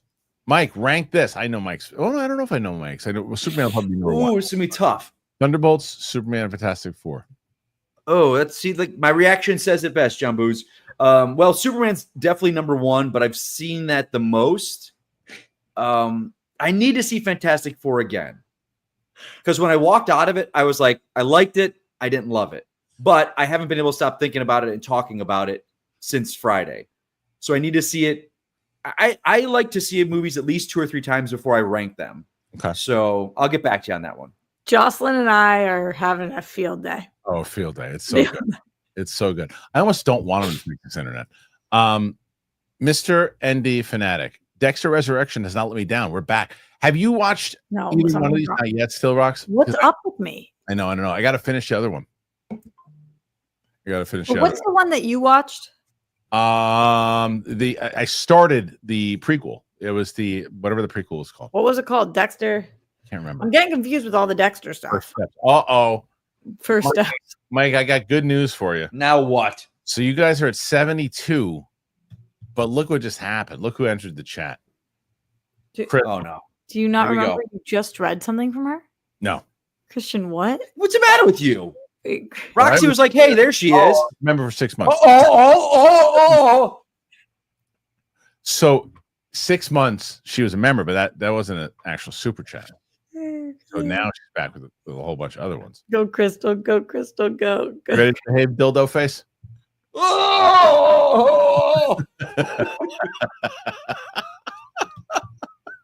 Mike, you want a tank?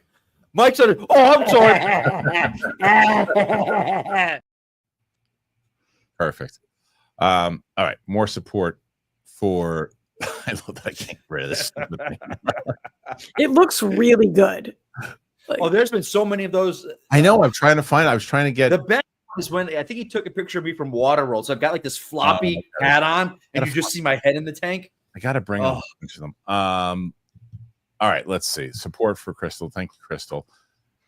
Looking forward to Sam's reaction to X-Men. Yeah, if we can ever get past freaking, we got to get to Agatha, which I don't really want to do. Like I said, it's not because I don't enjoy it. It's because it's just we're going to be in the MCU forever. Then we got to get to those other movies, finish it up, then Lord of the Rings. Are you in all of your reactions? Yeah. RQMD SMD or support for Roxy, Mike, and Crystal. There you go. Ooh. Yeah, but we will be doing X-Men for sure. Crystal throwing more. She's throwing in. There we go. Yep. Clip Champ Razor became a new member. Thank you, Clip Champ.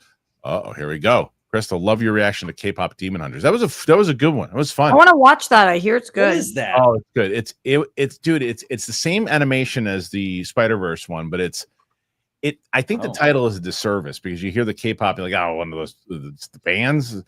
it's a really cute little movie. It really is. It's what Gem and the Hologram should have been. Oh.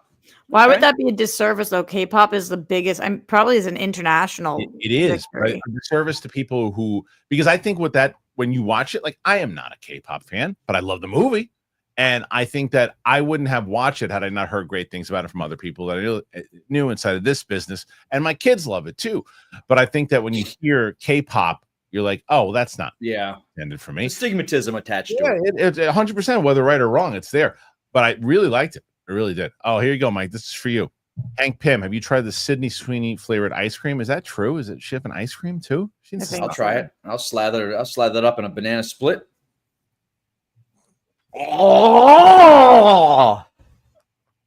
I put a cherry on the top and lather up with chocolate sauce. Oh! What did you say you were going to do with the soap? Lather up my tits and nuts with that soap. My tits and nuts. Fair enough. Is now a good time to let you know, Mike, that astigmatism is the thing in your eye and stigma is what you meant to say?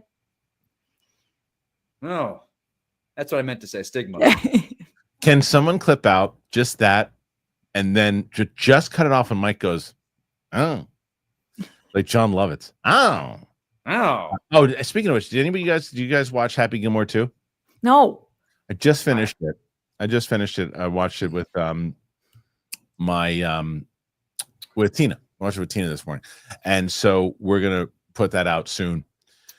I never saw Happy Gilmore 1. Really? Oh, No. wow. What? I know, it's crazy. I'm not an M. Sandler fan. Oh, I'm like a diehard. Only reason I haven't watched it is because I was supposed to watch it for rejects, but then we had a scheduling issue. I'm gonna watch it this week. I'm so excited. I've heard that it's both awful and amazing, so I'm kind of confused. I would say that there's it's fun to watch nostalgia wise. There's some fun cameos. I liked seeing Happy back. There's a lot of good and a lot of bad. But it's like, you watch and you go, okay, I don't know if I ever need to watch it again, but I don't want to give any spoilers, but there's just something is a direction that they go in towards the end. I'm like, oh, you should have stuck to what they were doing there, because that was the more interesting thing. Don't tell me. I'm not saying it. Okay. Are you a Julie Bowen fan? I like Julie Bowen. Yeah. I could see you being a fan of hers. Yeah. I mean, you mean as far as attractive wise? No, just in general? Yeah. Sure. I feel like her sense of humor is up your alley. Yeah, I like her. I actually met her at the Critics' Choice Awards. Very nice lady. Psychedelic Space. Star Wars falling behind. No movie since 2019. I mean, they fell behind a long time ago, but I think they're going to start to pick up once Starfighter comes out. That's when they're going to start to pick back up. Which one's that? That's the Ryan Gosling one. Yeah. More support for Crystal. Go Crystal, go. Crystal's trying to push you guys over. Day nappers. I read that Christopher Lee was watching Lord of the Rings the day before he passed. Wow, is that true? What great work of yours would you be caught watching the day before you leave this earth? The 5 Horsemen reveal at Showdown. I really enjoyed that a lot. I don't know. I don't know what I would watch of mine. I don't like to watch myself. What's wrong? Am I frozen again? Oh, fuck me. We'll continue the show. Don't sit there and look at me like I got a dick on my forehead. Roxy, I didn't want to say anything at all. I wish I could have texted you to not say a word so he didn't know what was going on. That's what I would have done. You see what I have to deal with here, people? Look how frozen. You see what I fucking deal with? That's a record. That's got to be a record. I love it. Shut your mouth. Because what's so good about it is it's like you progressively get more angry as it keeps happening. You know what the problem is? It's you, Harloff. When it was just Roxy and I in here, we were fine. Yeah, right. Because she just you, your shit system. My system? Your system. Yeah, you're just like you control my volume. You fuck me over. Yep, that's true. You fuck me.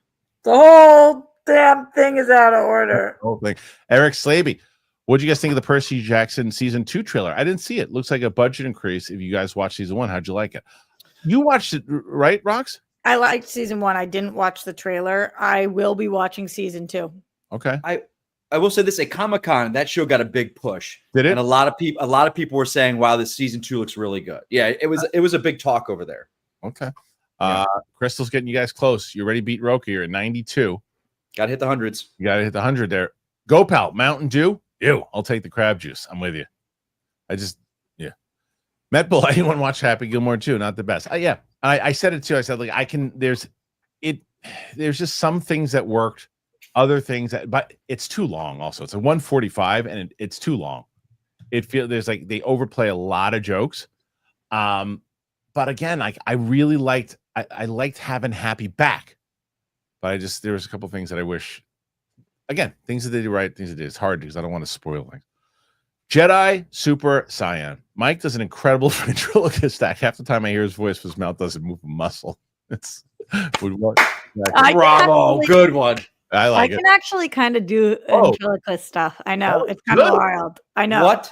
I don't know. I just learned that I could do it one day, and it just kind of worked. I know. Do it again. Okay. What do you guys want me to say? Can you sing? No. Let's see. Hello, my name is Roxy. Wow. And I went to the movies. That's good. It's okay. Yeah. That's I weird. can only do it when I'm smiling. So there was some famous actress. Who's the really hot one from the Marvel, the Mission Impossible one? Haley Atwell. Rebecca Ferguson? Haley Atwell. both. Yeah. She can do it also. God. Yeah, I found it out one live at the Roxy, and I was just sitting there, and then I kind of tried it, and I was like, oh, that was interesting that I can kind of do that. I love that. That's great. We just found out that you're way more talented than Mike. Scope out from The Simpsons, where Homer's car is booted at the World Trade Center. What's that one? I missed that. It's a reference to maybe a previous thing? Maybe. I missed that one, Go Pal. I'm sorry. Jedi Super Saiyan. Just put a dummy on his lap and send him America's Got Talent. Please. Well, Roxy at this point. No, Roxy. I know. Brad Lake. Roxy is great and mostly correct. After 64 years of waiting for a decent Fantastic Four flick, I'm well pleased. I would love to hear a discussion on how 3D enhances the gorgeous set design and FX uniquely. Well, I think sometimes it does. I think sometimes it doesn't. Like Adam and Lavick will argue that converted 3D can work pretty well. I hate converted 3D. I think it looks terrible. There's certain the two best. That's the TV Hector has, right? He's always talking about his 3D TV and stuff. I have it too. I just don't use it enough. But I have one too. And I will tell you that the three best uses of 3D that I've seen is Avatar is number one. Number two is Dread. I saw that in 3D. It was fantastic. Oh man, fantastic. And the third, slow-mo stuff. The third is going to shock you. Harold and Kumar, the Christmas one. Great use of 3D. Those are the ones that stand out. Okay. Yeah. Are you a big Harold and Kumar person? I don't know if I would say big, but I admire what same guy creators as Cobra Kai. I'm a huge stoner movie fan, and I think that what they've done is unreal. Yeah. I appreciate what the guys did with it, and I think the White Castle one I like, and I also have kind of nostalgia with the first one because when I was working at Village Roadshow, I remember reading that script. My friend Fred was like, "You got to check this thing out." Because it's called White Castle. It's a very East Coast thing, and then it became like this big stoner comedy. John Boone's Defend Mike. That's right, baby. Eric Slaby. Saying Superman's like a CW show is saying Guardians of the Galaxy or Iron Man is a CW show. A wild, insane take. And yes, people referencing the CW is usually not good. But wait a minute. The difference is he didn't say necessarily is like. He said it reminds him of. There's difference. Why? So, and here's the people who were like, you can't say somebody's take is wrong. You guys are right. If he honestly watched CW shows and thinks that, then his take isn't wrong. I'm just tired of people saying that when they don't, because then it's wrong because you don't know what you're talking about. Because you didn't watch, but if you watched, it's not wrong. But I also think there's a difference between saying this is just like if someone says this is just like a CW show, then I agree with you, Roxy. It's like you even watch the whole thing. How do you know it's just like it and watch the whole thing? But if someone says it reminds me of, I could say that Mike reminds me of Mike Tyson. It doesn't. Yeah, but you can only say that if you've seen Mike Tyson.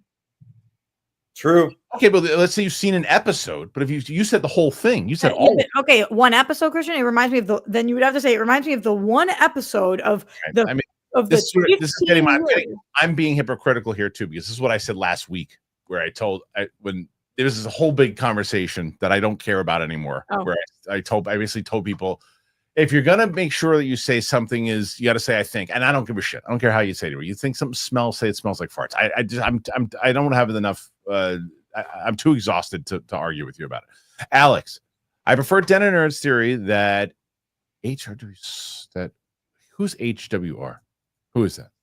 Screwed with Doom's original timeline and made him raised by the Starks in the main. He Who Remains. Screwed with Doom's original timeline and made him raised by the Starks in the main timeline to make him less of a threat. Now Doom wants to recreate his OG timeline. I never would have gotten there. I think because I just watched Loki season 2. I don't think anyone referencing that they're not going to reference anything with Kang. That He Who Remains is Kang, right? Essentially. Yeah, I don't think so. They ain't touching that at all. Kevin Feige can't even say his name. Kevin Feige is the actor. I know. Do you believe that? That was. I wonder if it's a lawsuit thing. I told you that. That's what I said. I think it's illegal. Did you say that? Did you say that? It's got to. When we did the but show, in what sense is it a legal thing? Like in what sense? Well, it might be like you can't speak about the case. If you do, you can't bring up. Okay, I see what you're saying. Okay. That's the only thing I can imagine, because saying the actor is so disrespectful if it's not a legal thing. It's like you're just disregarding what this person did for you. I think it's an absolute like he's been told his parameters and he's sticking in the parameters. Wow. Get on that bike, Mike. Support again, Crystal 108 currently. 108 pushing it, making it hard for the rest of the crew. If this was last week, we would be tied with Winston. That's right. Jake, you probably already talked about it, Roxy, but the teaser for Apple TV's Pluribus has me hyped. Vince Gilligan can do no wrong. I didn't even see the teaser for that, but I'll be watching it. This is the new Vince Gilligan show that's been getting hyped with Reese Horns, who people are really excited about. It looks weird, and the premise seems weird, and I will 100% be watching Of course. How do you not? How do you not? Crystal, I love the CW shows. Arrowverse was great. Fair enough. I also like the CW shows, but my take on this has nothing to do with whether I like it or not. Right. You're just saying different tones. Alex, I personally believe Doom and the Fantastic Four are on the ship together at the end of Thunderbolts. Interesting. I think Doom is there to warn Sue. Still believe we will reach the X-Men through Carol trying to save Monica. I just think that theory of what they said about I think that they've actually gone to save other universes, and I think the X-Men are going to be on that ship. I don't think Doom's going to be on it. That's my personal. I've heard this theory though, Alex, and I think again, this is the fun part. Yeah. Theorize. More from Crystal. Travis, back again. One of my favorite movies that's highly underrated is Shoot 'Em Up with Clive Owen. People love that one. Paul Giamatti, the next Batman. Motherfucking Batman. Perfect. He has actually watched all of them. The overacting, not all the CW shows were good. Batwoman, Gotham Knights. Still love you guys. As Travis, I take back that your opinion's wrong. You watched the shows. You're allowed to have that opinion. I don't understand what you're talking about, but it is your opinion to have, and good on you for clarifying. There you go. T.Y. Johnson. Roxy, have you watched The Gilded Age on HBO? I have not. Grammy loves this. And I hear that it's excellent. I think we're on season 3. Okay. So I'm probably going to miss this one unless, by the way, is your name Ty? Or is it TY, like Christian said? Oh, could be. I don't know. Could be Thank You, Johnson. Could be Ty. Let me know if this is like really worth going back to binge. Does anybody know how to get rid of bots? I wish, man. Every freaking I know how to do it on Instagram. Those new uploads. We just put a short up there and it's freaking every single time. Eric Slavey. I'm probably in the minority, but I don't really like the Avatar movies. They look cool overall, but they just exist and are a bit mad. Yeah, I disagree thoroughly. I love the Avatar movies. I'm with you. I see them once in theaters and because I marvel at technology, but after that I'm like, yeah, okay, I'll never see them again. You share the opinion of a lot of people. I just happen to I love living in that world when I'm there, and I like going back. So good news, guys. Connor, breaking news. You got an ice cream break at work. Oh, I'm so happy for you. Hey, nice, Connor. What do you think an ice cream break at work is? Like, do you think they provide the ice cream, or he just thought he had enough time to go get ice cream? I'll bet they came in like, hey guys, ice cream time. I'll tell you what, living in on the island again, I haven't I haven't had that when I was a kid. Roxy, you probably had it when East Coast to Mr. Softy. I heard it the other day, and I carried my little one outside, and I listened to that, and she had no idea what it was because really. She know. So I'm like, she was going to bed, so I couldn't do it this time. But next time I'm going to catch it, make sure that she can do it. I want her to have that. Alan, by the way, Alan, I'm sure you took the joke. Alan before said, "Bring back the Schmodown," and I put him in timeout. I know, I saw that. Yeah, but Alan's my boy. Alan says, "No Happy Gilmore 2 spoilers." Kristian, I will not do it. But we are going to have our reaction come out, I think on either Thursday or Friday, because Sam's out for the count this week. We're gonna Marvel. She's been sick, so we're not gonna have Marvel MCU continuation until next week. Sam's just been in bad shape. Joshua Gonzalez, the jeans thing with Sydney's crazy, and I'll try to rewatch Happy Gilmore since you did, because I hated the first 5 minutes and turned it off. If you hated the first 5 minutes, then you're really gonna hate the movie, because I didn't mind the first like 45 minutes, and I was like, okay, see where they're going with it, and then it was like, okay, it kind of they're really driving the bit into the ground, and then by the end I was like, oh, why'd they go that way? But I completely forgot that Benny Safdie was even in it. When he shows up, I'm like, who's that? I was like, oh yes, Benny Safdie. Gopal, did you see the Gem fan movie that Charlie Feldman, who's a writer on X-Men 97, made with Chloe Dykstra as Gem? No, did you ever see that, Roxy? Wasn't Charlie Feldman a person in this space that used to come on Screen Junkies a lot? Yeah. She was an Intergeekdom girl. No, I didn't. No, I didn't see it. Is it any good? Sounds good. Crystal, more support from Crystal. John Booz, what comic book movie needs an Always Sunny cameo? That's a Roxy question. What comic movie needs always? Are you saying in the movie Always Sunny appears, or that a comic book movie comes on to Always Sunny? This is because of the Abbott crossover thing, I think, probably. Deadpool. It would have to be Harley, Deadpool, somebody like that. Connection there too. Yeah. Crystal, Deadpool would be perfect. Alex, I'll be there first thing for the Agatha rewatch, and then replay for my pup when I leave the house. As I usually put Sam's reactions on for him. Kristian, I agree. The post credits are existing scenes. Look, I'm doing Agatha again because you guys have asked, and I'm telling you though. I mean, I bet you if they do more than 10,000 views, I'll be shocked. Connor, and now it's forklift time again. All right, be careful. Crystal, have ice cream on the forklift. Yeah, love your lipstick combo today, Mike. Oh, my lipstick. I actually started the show by telling you guys. I know you did. Charlotte Tilbury. More support there. Amazon cheapo. Connor Mullis. Hello, Michael. Thanksgiving. There you go. Perfect. Gregory. Stop true. Support for Mike, Roxy, and Kristian. Guinness called new frozen record. Yeah, I think he's froze the most on this show. For sure. But there's been some really great ones over the course of the last year. Go Crystal. Polo support for Mike. Standard Bros are chewing his Ethernet. That's probably true too. But he was one. That's the funny part. I know. I think that's why I get into it so much, because they come at me and I'm like, I was one of you. I was one of the people who spent 2016 defending Batman v Superman. So their arguments lose all water. No, there's no research. Yeah, I don't know if we win, but at least beat Roca. You're done 123 right now. You beat Roca. The question is, can you hold off? Hold the line. That's hold. We don't know. Hold. What? We don't know if Steph. Roxy, by the way, is 100% right. Both Steph, Chris Carr, and Brett have been getting not the best headlines. They have not been getting the same kind of headlines that like you guys get. Roca gets, the guys on Friday get. I feel like today we made up a good headline. No, that was a story. Right, but it's not like the biggest story. No, but it's also but I will also say this: you and Mike are a draw. People want to see you guys. It's true. They want to see my internet. That's really. I think that's. You know what? Let me take that back. You're right, Mike. Roxy, you are a draw. Mike, they want to see his internet.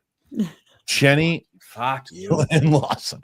Breaking. You said about yourself, Mike. I know. You said it. I'm just repeating what you said. Leaky sinks. No Wi-Fi to receive online orders. Just your normal morning at the trailer service and coffee. Thanks for the laughs. You're welcome. Thank you. Jenny, you always rock. It was really nice to talk to both yesterday, Jocelyn and Dante, because to know that they got a kick out of it, because they're both like, we watch the show. I watch the show every day. And they get laughs out of it, and that makes my day. Where'd you see them? Movie theater. Movie theater, you said? Dante was working there. Jocelyn was seeing the movie, the Naked Gun. So, Crystal with some support. She's crushing right now. Jake, which character from Lord of the Rings is most likely to get a pause it from Sam? And why is it Gollum? I think for her, I think it's going to be Aragorn.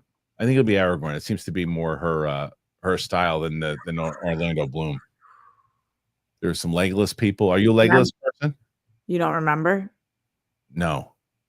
Oh, I think Aragorn's like the. Remember, I can't say his name. Oh, yeah, right. The world's hottest man. Yes. Nobody's ever been sexier than him. I think Sam's gonna feel the same.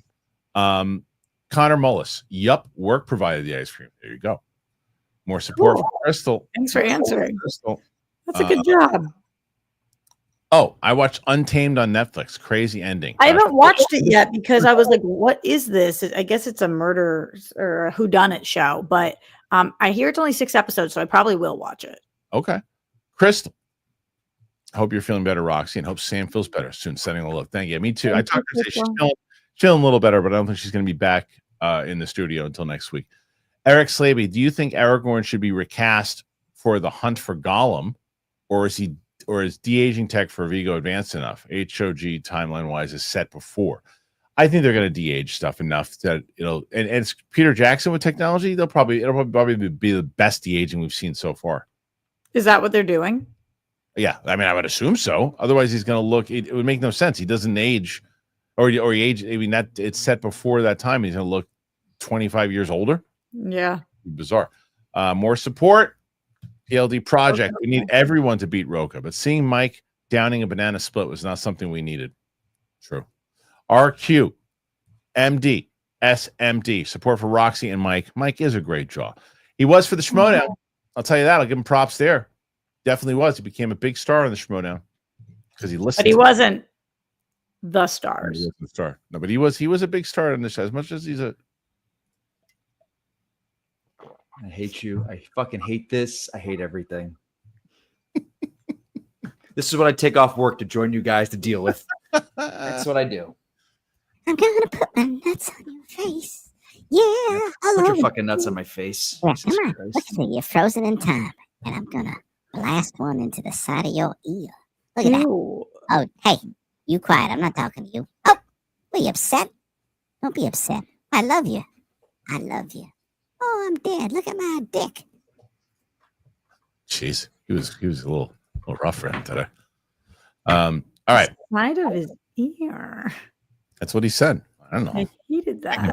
It's disgusting. You hated that? Is that what you said? I hated it. I hated that. All right. Listen, 128. You guys are in good shape. I'm lying. 129. PLD. The best time Mike froze was when he answered Sam Jones. When was that? Oh God, the Flash Gordon. Oh, okay. Flash Gordon moment. And every Comic-Con I go to, I see Sam Jones there. Wait, what did you freeze? What was the thing? It was when he went Flash. Oh, right. I was never more upset with anyone blowing an answer than that one. Yeah, that was crazy. Do you remember why, Roxy? Do you remember what was about to happen? Only story-wise, it was massive. And it would have been the only time in history, and there's no one even came close to doing it after that. He would have been the first person. He was going to go to New York to challenge Paul Oyama for the title and potentially be the only 3-belted champion. He would have been the team champion, the singles champion, and the Inner Geekdom champion at the same time. And an answer he knew like the back of his hand, and he got excited and he blew it. But then again, but then he became a champion that is still to this day the only guy to defend it. Which he defended 2 or 3 times. I can't remember. 3 times, pal. Come on now. Right. 3. See, I'm thinking about back to my Schmodown days, the heyday of my career. I love how you're like holding your face, like pushing up there. Like, ridiculous. This is insanity. It really is. Your internet is a character on the show.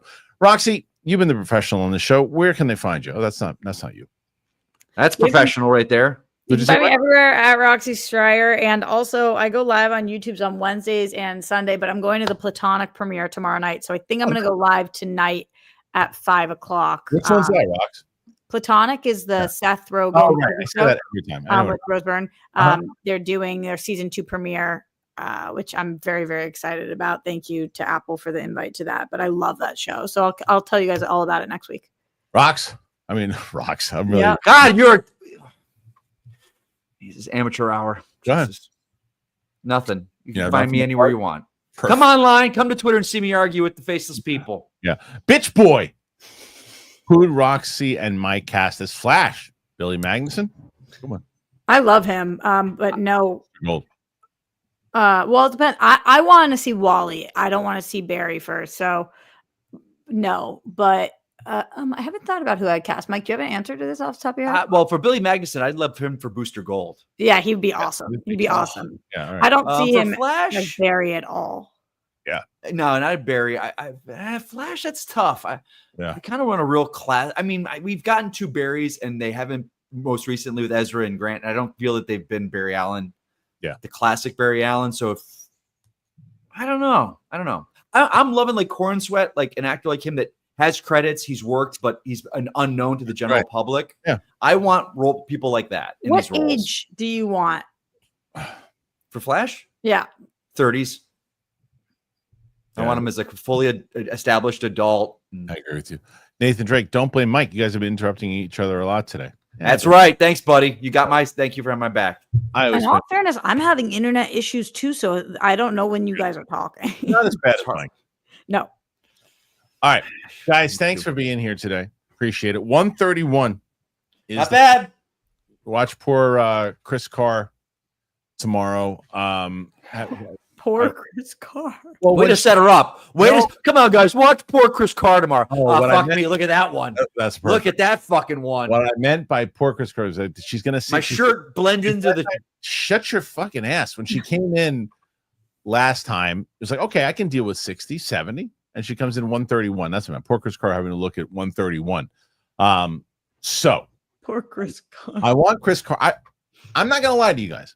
I want Chris Carr to have 132 tomorrow. I really that's not nice, Christian. I really now you said it, it's going to happen, you dickhead. Nah, that's not true. I want to see. I love Chris Carr. We should get, there should be a number, and we should get our bonus if we hit the number instead of competing against each other. And then we do these things and we have a killer show, and it doesn't mean some different. kind of Hunger Games bullshit. What district are we in, Christian? Yeah. Right. The KH district. So thanks for being here. I appreciate you guys. Really appreciate it. No, you don't. Shut your hole. No one wants you on the show now. Green Room 42, August 9th. Make sure you go check that out. Thanks for being here, guys. I appreciate you, and we'll see you on the flip side. Bye-bye. Bye-bye.